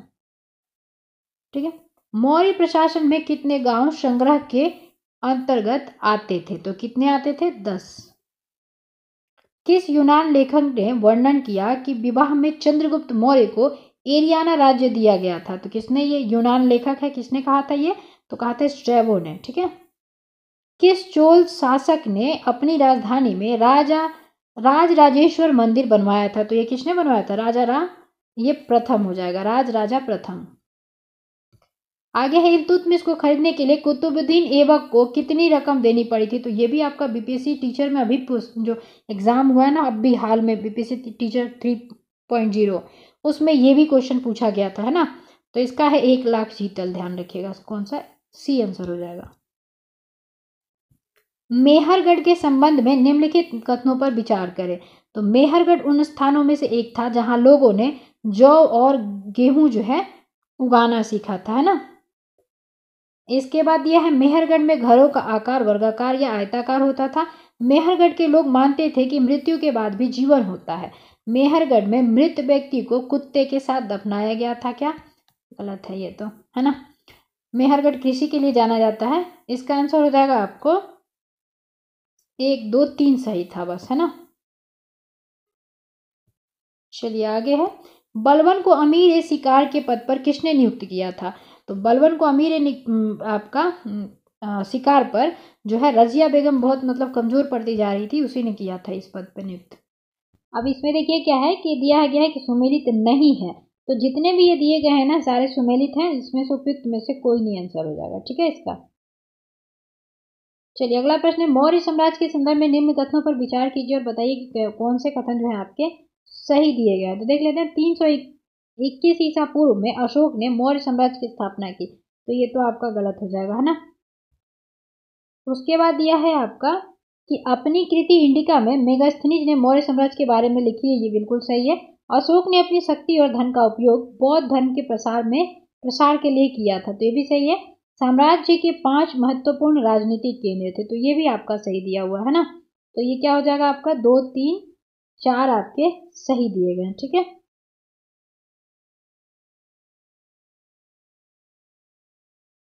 चलिए अगला प्रश्न है भारत में मराठों और उनकी शक्ति के संबंध में निम्नलिखित में से सही कथन को चुनना है। ठीक है, तो देखते हैं पहला कथन है आपका कि 1661 में पानीपत की तीसरी लड़ाई में जीत के साथ ही मराठों का दिल्ली, ये तो गलत हो गया, सपना जो है चकनाचूर हुआ था उनका, है ना। मराठा विभिन्न सरदारों के अधीन कई राज्यों में विभाजित थे जो सिंधिया होलकर गायकवाड़ और भोंसले जैसे राजवंशों से संबंधित थे, तो ये आपका सही दिया गया है। ठीक है, ये गलत है। आगे है भारतीय राष्ट्रीय कांग्रेस का लाहौर अधिवेशन 1929 जो है 1929 में लाहौर अधिवेशन जवाहरलाल नेहरू की अध्यक्षता में इतिहास में बहुत महत्वपूर्ण है। क्यों महत्वपूर्ण है ये बताना है आपको, है ना। तो कांग्रेस ने पूर्ण स्वतंत्रता की मांग करते हुए एक प्रस्ताव पारित किया था, इसी वजह से जो है ये प्रसिद्ध है। ओके, वर्तमान में इराक के किस स्थान पर यूरोपीय व्यापारी को पहली बार अरब व्यापारियों द्वारा भारत से लाए गए उत्तम कपास का सामना करना पड़ा था, तो ये हो जाएगा मोसुल, है ना। चिश्ती सिलसिला के बारे में निम्नलिखित कथनों में से कौन सा कथन सत्य है बताना है। ठीक है, तो देख लेते हैं, जैसा कि दिया है चिश्ती सिलसिला ख्वाजा मोइनुद्दीन उद्दीन चिश्ती द्वारा शुरू किया गया था, जो 1192 के आसपास भारत आए थे। तो ये आपका सही दिया है। चिश्ती संतों में प्रसिद्ध, सबसे प्रसिद्ध जो थे निजामुद्दीन औलिया और नाजुरुद्दीन जो है थे। चिराग आए दिल्ली, तो ये भी सही है आपका। चिश्तियों को प्रशासन या धन से कोई लेना देना नहीं था क्या, ये भी सही है आपका। तो ये हो जाएगा आपका इसका आंसर 1 2 3 तीनों सही है आपके, है ना। चलिए अगला प्रश्न, निम्नलिखित में से कौन सा ब्रिटिश अधिनियम, योजना, स्कीम या आयोग 6 से 14 वर्ष की आयु के बच्चों के लिए सार्वभौमिक मुफ्त और अनिवार्य शिक्षा की स्थापना की परिकल्पना करता है। तो कौन करता है ये, तो ये करेगा आपको सार्जेंट शिक्षा योजना। ओके। 17वीं शताब्दी के स्रोतों से खुद काष्ठा और पाही काष्ठा का प्रयोग निम्नलिखित में से किसके लिए किया जाता था, तो ये किसान के लिए किया जाता था। ठीक है, निम्नलिखित में से कौन सा विकल्प सही है, तो पहला जनगणना सर्वेक्षण 1881 में नहीं, ये नियमित रूप से पहला जनगणना किया गया था ना। उसके बाद देखेंगे आपका सही पूछा है, तो ये गलत हो जाएगा क्योंकि 1872 में हुआ था पहला। अंग्रेज काले शहरों में रहते थे, ये भी आपका गलत है ना। उसके बाद जॉन लॉरेंस ने 1804 में आधिकारिक तौर पर शिमला को अपनी परिषद, ये भी गलत है। बम्बई औपनिवेशिक भारत की वाणिज्यिक राजधानी थी, ये बिल्कुल सही है आपका ना। 1886 के अधिवेशन में भारतीय राष्ट्रीय कांग्रेस के अध्यक्ष कौन थे, तो ये हो जाएंगे आपके ओल्ड मैन दादा भाई नरोजी। ठीक है, अगला निम्नलिखित में से कौन सा वास्तुकला इंडो सैनिक पुनरुद्धार शैली का उदाहरण है, तो ये कौन सा हो जाएगा आपका गेटवे ऑफ इंडिया। स्वदेशी आंदोलन के संदर्भ में कौन से कथन पर जो है विचार करें और बताएं कौन सा कथन जो है आपका सही है। तो देख लेते हैं, इसने स्वदेशी कारीगरी और उद्योगों के पुनरुद्धार में योगदान दिया, बिल्कुल। राष्ट्रीय शिक्षा परिषद की स्थापना स्वदेशी आंदोलन के एक भाग के रूप में की गई थी, ये भी बिल्कुल सही है आपका, दोनों सही है ना। अगला है, बलबन ने गवर्नर, सैन्य और नागरिक अधिकारियों की गतिविधियों पर नजर रखने के लिए किन अधिकारियों को नियुक्त किया था, तो ये किया था आपको बरीद।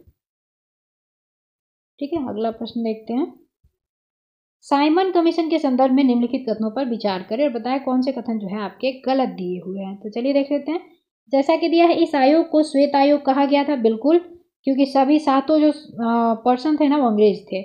मद्रास अधिवेशन 1927 में M.A. अंसारी की अध्यक्षता में कांग्रेस ने साइमन कमीशन को हर स्तर पर हर रूप में बहिष्कार करने का निर्णय लिया था, तो ये भी सही है आपका। किसान मजदूर party, liberal federation, Hindu Mahasabha, मुस्लिम लीग ने साइमन कमीशन का समर्थन किया था क्या, नहीं नहीं, ये भी गलत है आपका, ये गलत दिया है, तो केवल 3 आपका गलत है। ओके, चलिए अगला प्रश्न है, कांग्रेस सोशलिस्ट पार्टी के संदर्भ में निम्नलिखित कथनों पर विचार करें और बताएं कि कौन सा कथन जो है आपका सही है। तो देख लेते हैं, जैसे कि पहला है, इसने ब्रिटिश वस्तुओं के बहिष्कार और करों की चोरी की वकालत की थी, सही बताना है, ठीक है ना, तो ये गलत है। यह सर्ववारा वर्ग तानाशाही स्थापित करना चाहता था, ये भी गलत है। इसका देखिए आंसर हो जाएगा उपयुक्त में से कोई नहीं। ओके, क्यों, क्योंकि ये तीनों जो है गलत दिए हुए, सही बताना था। 1934 में कांग्रेस सोशलिस्ट पार्टी की जो है स्थापना हुई थी, ये ध्यान रखिए। ओके, और संपूर्णानंद जो है पहले अधिवेशन के आपके अध्यक्ष बने थे, जो बॉम्बे में हुआ था 1934 में, है ना। पूना पैक्ट के संदर्भ में क्या है, तो ये 1932 में आपके गांधी जी और भीमराव अंबेडकर के बीच हुआ था, है ना। दलित वर्ग के लिए पृथक निर्वाचक जो है समाप्त कर दी गई। उसके बाद देखेंगे कहा है कि प्रांतीय विधानमंडल में 71 से जो है 148 कर दी गई थी आरक्षित सीटों की दलितों के लिए, तो ये बिल्कुल सही है आपका। उसके बाद केंद्रीय विधानमंडल में दलित वर्गों के लिए आरक्षित सीटों की संख्या 18% की वृद्धि भी की गई थी, तो ये भी सही है आपका, 1 2 3 तीनों सही है। अगला प्रश्न, निम्नलिखित में से गलत कथन चुने, तो देख लेते हैं, जैसे कि दिया है 14 जुलाई 1942 को कांग्रेस कार्य समिति ने अंग्रेजों भारत छोड़ो प्रस्ताव जो है आपका पारित किया, तो ये तो आपका गलत कथन चुनना है, तो ये तो आपका सही है। 8 अगस्त 1942 को कांग्रेस कार्य समिति ने अखिल भारतीय कांग्रेस के बॉम्बे अधिवेशन में भारत छोड़ो प्रस्ताव को स्वीकार किया, ये भी सही है। इस कांग्रेस में गांधी जी ने 1 घंटा 10 मिनट तक जो है भाषण दिया था, ये भी बिल्कुल आपका सही है। गांधी जी 9 अगस्त को करो या मरो को नहीं, 8 अगस्त को ही दिया था उन्होंने। ओके, क्योंकि 9 अगस्त को तो वो आगा खां पैलेस में चले गए थे आपके 0 आवर के तहत कैद होके। मतलब कि जेल में। अगला है शिमला सम्मेलन के बारे में सही कथन की पहचान करें, है ना। जैसे कि दिया है, सम्मेलन के दौरान कांग्रेस द्वारा यह शर्त रखी गई कि वायसराय की कार्यकारी परिषद में नियुक्त होने वाले मुस्लिम सदस्यों का चयन चुनाव द्वारा किया जाएगा। ये सही है आपका। ओके, चलिए अगला प्रश्न है, भारत के गवर्नर जनरल लॉर्ड बेलेजली जिसका कार्यकाल रहेगा 1798 से 1805 के संदर्भ में, तो कौन सा कथन इसके बारे में जो है दिया गया सत्य है, ये बताना है। तो चलिए देख लेते हैं। जैसे कि पहला कथन है आपका, भारत में पहली सहायक संधि, ये गलत है आपका, लाने वाला था बेलेजली ऐसा। पोर्ट फिलियम कॉलेज की स्थापना की थी इसने, तो बिल्कुल सही है आपका ये। नेपोलियन के खिलाफ युद्ध के लिए बेलेजली ने बंगाल से ब्रिटेन भारी मात्रा में धन भेजा था, ये भी सही है आपका, है ना। उसके बाद देखेंगे, क्योंकि देखिए ये वाला जो दिया है ना पहले सहायक संधि, तो डुप्ले को तो जानते ही हैं, डुप्ले के द्वारा हुआ था, इसीलिए ये गलत था। बेलेजली का सहायक गठबंधन सबसे पहले हैदराबाद के निजाम के साथ किया गया था, ये भी बिल्कुल सही है, 1798 में, है ना। तो 2, 3, 4 आपके सही दिए गए थे। चलिए अगला प्रश्न है, भारत में विश्वविद्यालय शिक्षा में सुधार के लिए 1917 में सैडलर आयोग का गठन किया गया था ना। इस योजना के सदस्य कौन से 2 भारतीय थे, तो उसमें 2 भारतीय देखने को मिले थे आपको, आशुतोष मुखर्जी और डॉक्टर जियाउद्दीन अहमद, है ना। 1857 के विद्रोह के संदर्भ में निम्नलिखित कथनों पर विचार करें और बताएं कौन से कथन जो है आपके सत्य दिए गए, है ना। चलिए देख लेते हैं। पहला है आपका, 1857 में लॉर्ड कैनिंग ने ब्राउन बेस के स्थान पर सैनिकों के लिए एनफील्ड का उपयोग शुरू किया, जिसमें कारतूस को लगाने से पहले दांतों को खींचना पड़ता था, है ना। 1857 के विद्रोह के संबंध में है, तो 1857 में लॉर्ड कैनिंग ने ब्राउन बेस की जगह एनफील्ड को जो है शामिल किया था, इसने कह रहा है ना। तो ये कारण था जरूर इसके युद्ध का, है ना।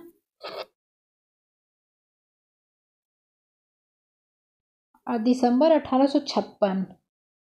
अच्छा इसको देखिएगा, ये बाकी तो सही है, ये जो सन दिया है इस पर जरूर एक बार गौर कीजिएगा।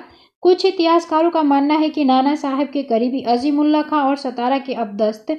अच्छा ये बताना है कि क्यों जो है 1857 का युद्ध जो है प्रारंभ हुआ था, तो इसके लिए तो अब्दस्त राजा के करीबी रानोली बापू ने लंदन में विद्रोह की योजना बनाई थी, तो ये सही है। कमल के फूल और रोटी क्रांति के रूप में, बिल्कुल ये सही है आपका, कमल के फूल और रोटी को जो है क्रांति के प्रतीक के रूप में चुना गया था। कलकत्ता के पास बैरकपुर कंपनी में तैनात 19वीं और 34वीं नेटिव इन्फेंट्री के सैनिक ने चर्बी वाले कारतूस के इस्तेमाल के खिलाफ विद्रोह किया था, तो ये भी आपका बिल्कुल सही दिया हुआ है, ठीक है। चलिए इसका आंसर आपका दिया गया है डी।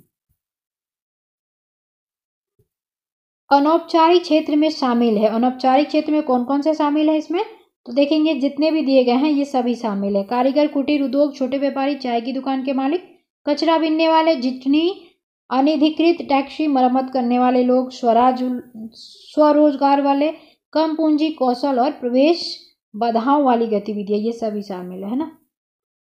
अतिरिक्त उत्पादन की प्रति इकाई के लिए उपयोग की जाने वाली अतिरिक्त पूंजी को क्या कहा जाता है, तो ध्यान रखिएगा इसे कहा जाता है वृद्धिशील पूंजी उत्पादन अनुपात। ओके चलिए अगला प्रश्न है, निम्नलिखित में से कौन सा जनसंख्या प्रवास जनसंख्या के आकार को नहीं बदलता है, तो आंतरिक प्रवास तो नहीं बदलता है ना। किसी समाज में किसी निश्चित समय पर पुरुषों और महिलाओं के बीच समानता की सीमा को मापने के लिए निम्नलिखित में से कौन सा एक महत्वपूर्ण सामाजिक संकेतन है, तो कौन सा हो जाएगा आपको लिंग अनुपात, है ना। इसी से तो पता चलता है कि कितने 1000 पुरुष पे कितनी महिलाएं हैं।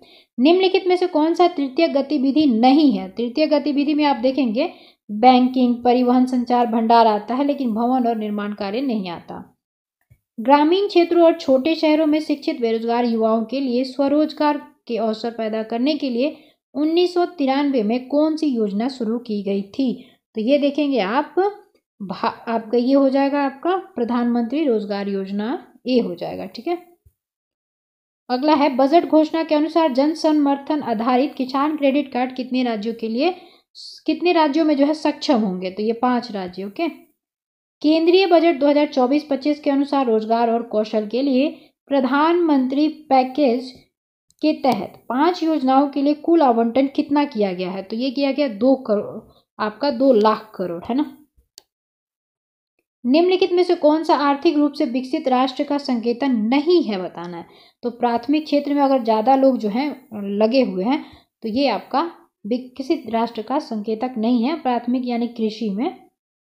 चलिए आगे है, मांग की लोच के बारे में निम्नलिखित कथन में कौन सा सही है, बताना है। ठीक है, तो इसका देखेंगे आप, हो जाएगा यह वस्तु की मांग में प्रतिशत परिवर्तन को उसकी कीमत में प्रतिशत परिवर्तन से विभाजित करके प्राप्त किया जाता है।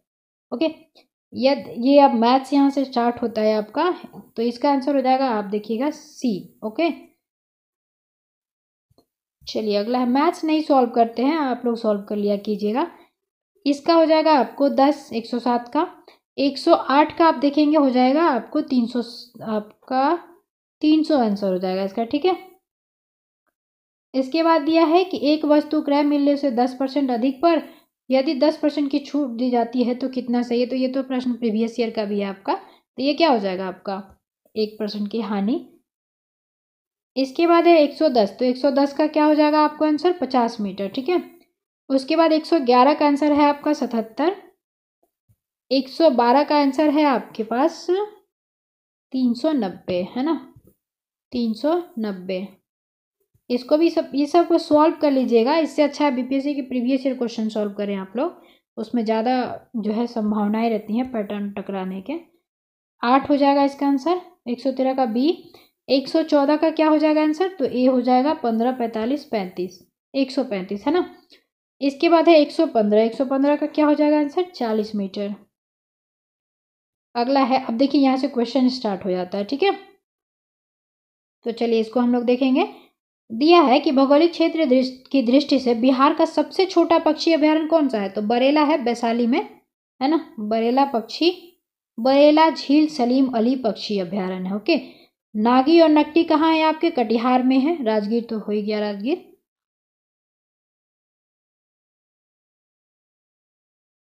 कुछ झील जो है हम लोग देखते चलते हैं बिहार के, जैसे कि आप देखेंगे भीम बांध, है ना, कहाँ पड़ता है, भीम बांध वन्य जीव अभ्यारण्य, तो ध्यान रखिएगा ये मुंगेर में पड़ेगा आपका। ओके, गौतम बुद्ध पक्षी अभ्यारण्य कहाँ पड़ेगा, तो ये आपको कहाँ पड़ेगा देखने को, गया में। ठीक है, गया। ओके, उसके बाद जैसे कैमूर, तो कैमूर में पड़ जाएगा वन्य जीव अभ्यारण्य। कांवर झील बेगूसराय में, नागी और नकटी जमुई में पड़ते हैं। ठीक है, सॉरी, गोगाबिल जो है कटिहार में पड़ता है, याद रखिएगा, गोगाबिल कटिहार, और नागी नकटी आपके जमुई में पड़ते हैं। ओके, संजय गांधी जैविक उद्यान कहाँ है आपका, तो पटना में है। उदयपुर जो है वन्य जीव अभ्यारण्य कहाँ है, तो चंपारण में है। उसके बाद देखेंगे वाल्मीकि राष्ट्रीय उद्यान, तो पश्चिमी चंपारण। ओके, कुछ कुछ जो है ध्यान रखिएगा, विक्रमशिला गंगा डॉल्फिन अभ्यारण्य कहाँ है, तो भागलपुर में है। ठीक है, चलिए अगला प्रश्न देखते हैं अपन। बिहार में बहने वाली गंगा की सहायक नदियों को दूरी के क्रम के अनुसार अवरोही क्रम में व्यवस्थित करें, है ना। तो जैसे कि देखेंगे आपका कोसी जो है बिहार से लगभग 260 किलोमीटर बिहार में, और सोन जो है आपकी कोसी कितनी, तो 260 किलोमीटर, और आपकी सोन जो है 200 किलोमीटर, और आपकी बूढ़ी गंडक जो है 320 किलोमीटर, है ना। तो कौन सी हो जाएगी आपकी, इसके आंसर क्या हो जाएगा आपका 3, 2, 1। ओके, चलिए भारत के साथ सीमा साझा करने वाले निम्नलिखित देशों की सीमा की दूरी के अनुसार बढ़ते क्रम में व्यवस्थित करें, है ना। तो इसमें क्या हो जाएगा आपको, सबसे पहले आ जाएगा आपको भूटान। ठीक है, भूटान के बाद कौन आएगा आपको, म्यांमार, फिर आएगा आपको नेपाल, फिर पाकिस्तान। तो ये हो जाएगा आपको 4132, है ना, 4132 आंसर हो जाएगा आपका। ध्यान रखिएगा जैसे कि पाकिस्तान कितना बॉर्डर शेयर करता है, तो 3, 3, 2, 3। ओके, भूटान कितना करता है, तो 699। ओके, नेपाल कितना करता है, तो ध्यान रखिएगा 1751, 1751। उसके बाद क्या था, म्यांमार, तो म्यांमार कितना करता है 1643, है ना। और बांग्लादेश 4096। चीन का भी याद रखिएगा दूसरे नंबर पे करता है, तो चीन कितना करता है 3488, और अफगानिस्तान 106। टोटल जो है आपका स्थलीय कितना सीमा बनाता है अपना भारत, तो ध्यान रखिएगा 15 106.7। कहीं पे ये 15 to 100 भी मिलता है तो वही होगा। चलिए आगे देखते हैं। प्राकृतिक संसाधनों के संरक्षण के लिए अफ्रीकी सम्मेलन किस वर्ष आयोजित किया गया था, ये पूछा जा रहा है। तो ये किया गया था 1968 में। ओके, अगला है भारत में भू संकलन के संदर्भ में निम्नलिखित कथनों पर विचार करें और बताएं कौन से कथन जो है आपके सही दिए गए हैं। ठीक है, हिमालयी राज्यों में उत्तराखंड में सबसे बड़ा भू संकलन प्रबंध भूमि क्षेत्र है। नहीं, हिमालयी राज्यों के बाहर कर्नाटक सबसे, ये भी गलत है आपका, दोनों में से कोई सही नहीं दिए गए है ना। चलिए अगला है वायुमंडल को अपनी अधिकांश ऊर्जा प्राप्त होती है। किससे ऊर्जा प्राप्त होती है, ये भी प्रीवियस ईयर का क्वेश्चन है टीचर का, दीर्घ तरंग स्थलीय विकिरण से। ओके, या बीपीएससी में शायद पूछा हुआ है। पहाड़ी क्षेत्रों में पक्षियों का अधिकांश प्रजातियां किस जंगल में निवास करती हैं, तो ये आप देखेंगे चीड़ के जंगल में एवं ओक के जंगल में। ठीक है, 1 और 3 आंसर हो जाएगा इसका। निम्नलिखित राष्ट्रीय उद्यानों और राज्यों पर विचार करें, जैसे कि गुइंडी कहाँ है आपका, तो तमिलनाडु में है। उसके बाद देखेंगे बालक्रम जो है, बालपक्रम, ये कहाँ है आपका, मेघालय में। तो ये दोनों जो है आपके सही दिए गए हैं, लेकिन आपका ये भगवान महावीर राष्ट्रीय उद्यान कहाँ है, तो बिहार में ना होके गोवा में है। ओके, तो 1 और 3 सही है। ये भी बीपीएससी टीचर का ही क्वेश्चन है। आगे है दक्षिण से उत्तर की ओर हिमालय पर्वतमाला का निम्नलिखित में से कौन सा अनुक्रम सही है। तो ये तो कई भी एग्जाम में पूछा जाता है और बीपीएससी टीचर में भी अभी पूछा गया था। ठीक है, पीर पंजाल, जास्कर और आपका लद्दाख काराकोरम है ना, PJLK याद रखिएगा। चलिए आगे है, कारगिल सुरु नदी के तट पर स्थित है। सुरु नदी किसकी सहायक नदी है, ये बताना है आपको है ना, तो सिंधु नदी की होगी और क्या। इसके बाद देखेंगे निम्नलिखित में से भारत के उत्तर पूर्वी राज्यों का कौन सा क्रम सबसे अधिक जनजातीय आबादी वाला है। तो ये देखेंगे मिजोरम के बाद नागालैंड और मेघालय है ना, मिजोरम, नागालैंड और मेघालय। बिखरे हुए पेड़ वाले घास के मैदान को क्या कहा जाता है, तो ये सवाना कहा जाता है। ठीक है, भारत की निम्नलिखित पर्वत चोटियों को उनकी ऊंचाई के अनुसार क्रम में व्यवस्थित करें। यानी कि आपको हाइट सबकी पता होनी चाहिए, कम से कम 10 की तो पता ही होनी चाहिए है ना। जैसे कि देखेंगे आप कंचनजंगा, तो कंचनजंगा का क्या है 8586 है। कामेट का कितना है, तो आपका कामेट का देखेंगे हो जाएगा आपको 7756 है ना, 7756। K2 का कितना है, सबसे ऊंचा है ये भारत का, तो 8611। ओके, उसके बाद दिया है नंदा देवी, नंदा देवी का कितना है, तो 7816। तो इसका आंसर क्या हो जाएगा, घटते क्रम में बताना है, तो ये हो जाएगा आपको 2143। चलिए अगला है, निम्नलिखित में से कौन सा ग्रह चंद्रमा की तरह जो है चरण दिखाता है, चंद्रमा की तरह चरण दिखाता है, इसमें से कौन हो जाएगा, तो ये बुध हो जाएगा और शुक्र हो जाएगा। 1 और 4। ठीक है, अगला है आपका जीवाश्मों के आधार पर मनुष्य का मूल स्थान कौन सा है इसमें, तो ये देखिए आंसर होगा अफ्रीका की पूर्वी दरार घाटी है ना, अफ्रीका की पूर्वी दरार घाटी। चलिए आगे है, भारत में शुष्क बिंदु बस्तियां कहाँ पाई जाती हैं, तो ये आपको देखने को मिलेंगे जैसे कि अरावली क्षेत्र में। ठीक है, बिहार के किस जिले में धान की फसल का उत्पादन अधिकतम होता है, याद रखिएगा रोहतास है इसके लिए, तो है ना। और गन्ना के लिए पश्चिमी चंपारण, पूर्वी चंपारण। इनमें से कौन सा कथन वनस्पतियों और जीवों की कमी के वैध का कारण नहीं है बताना है, तो चराई और ईंधन की लकड़ी का संग्रह करना। ठीक है, यही आंसर हो जाएगा आपका। चलिए अगला प्रश्न है, बहुत उच्च तीव्रता वाले भूकंप क्षेत्र में शामिल नहीं है, कौन सा नहीं शामिल है, तो पूर्णिया और कटिहार। ठीक है, इसका आंसर है आपका BC। सबसे बड़े बेसिन क्षेत्र वाली नदी कौन सी हो जाएगी आपकी, इनमें जो निम्नलिखित दिए गए हैं उनमें बताना है, तो महानदी हो जाएगी। ठीक है, अगला है, निम्नलिखित में से किस देश में संसदीय सर्वोच्चता के सिद्धांत का पालन किया जाता है, तो हमारे भारत में तो किया ही जाता है संसदीय सर्वोच्चता की, संविधान हमारे लिए सबसे सर्वोच्च है, ध्यान रखिएगा। यहाँ पे सिर्फ हो जाएगा ब्रिटेन में। ठीक है, इसका आंसर हो जाएगा 2।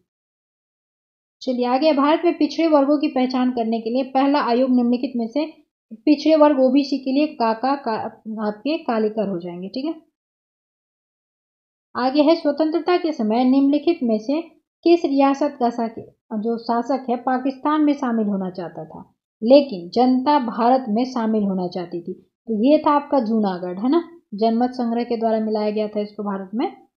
हैदराबाद को ऑपरेशन पोलो और कश्मीर को विलय पत्र के द्वारा। ठीक है, आगे है भारत में 1950 में योजना आयोग की स्थापना का मुख्य उद्देश्य निम्नलिखित में से कौन सा था, है ना। तो देखेंगे, ऐसी नीतियां बनाना जो भारत को गरीबी से मुक्ति दिलाने में सहायक हो, आर्थिक विकास सुनिश्चित करना, देश के संसाधनों को कुशलतापूर्वक उपयोग करना, यानी कि तीनों दिए गए थे, है ना। अगला है, भारत में किसी कानून और सरकार की कार्यवाही की जांच और मूल्यांकन करने की मानक मुख्य रूप से निम्नलिखित में से किसमें पाया जाता है। तो ये संविधान की प्रस्तावना में पाया जाएगा, इसी हो जाएगा। ठीक है, निम्नलिखित में से कौन भारत की संविधान सभा की प्रक्रियात्मक समिति थी। तो प्रक्रियात्मक समिति कौन थी, आपकी वित्त और कर्मचारी समिति। ओके, हिंदी भारतीय संघ की आधिकारिक भाषा होगी, प्रारूप समिति द्वारा निम्नलिखित में से किस तारीख को यह तय किया गया था। तो हम हिंदी दिवस मनाते भी हैं, है ना, 14 सितंबर 1949 को। चलिए अगला प्रश्न है, निम्नलिखित में से भारत का कौन सा राज्य अपनी विशिष्ट सामाजिक और ऐतिहासिक परिस्थितियों के कारण विशेष दर्जा रखता है। तो इसमें कौन कौन से रखते हैं आपके, असम, नागालैंड, अरुणाचल प्रदेश, हिमाचल प्रदेश, चारों रखते हैं ना। अगला है, आपातकाल के दौरान संसद की अवधि के विस्तार के बारे में निम्नलिखित कथन में से कौन सा कथन सत्य दिया गया है ना। तो देख लेते हैं, जैसा कि पहला कथन है आपका, आपातकाल में इसे 1 वर्ष तक बढ़ाया जा सकता है, बिल्कुल सही है आपका। इसे केवल आपातकालीन स्थिति में ही 8 महीने तक, ये केवल लग गया, गलत है। आपातकाल समाप्त होने के बाद इसे 6 महीने तक बढ़ाया जा सकता है, तो ये भी आपका सही दिया है ना। तो 1 और 3 सही दिए गए। अगला है, भारत में जीवन और व्यक्तिगत स्वतंत्रता के संरक्षण के अधिकार से संबंधित निम्नलिखित में से कौन सा कथन सही है ना।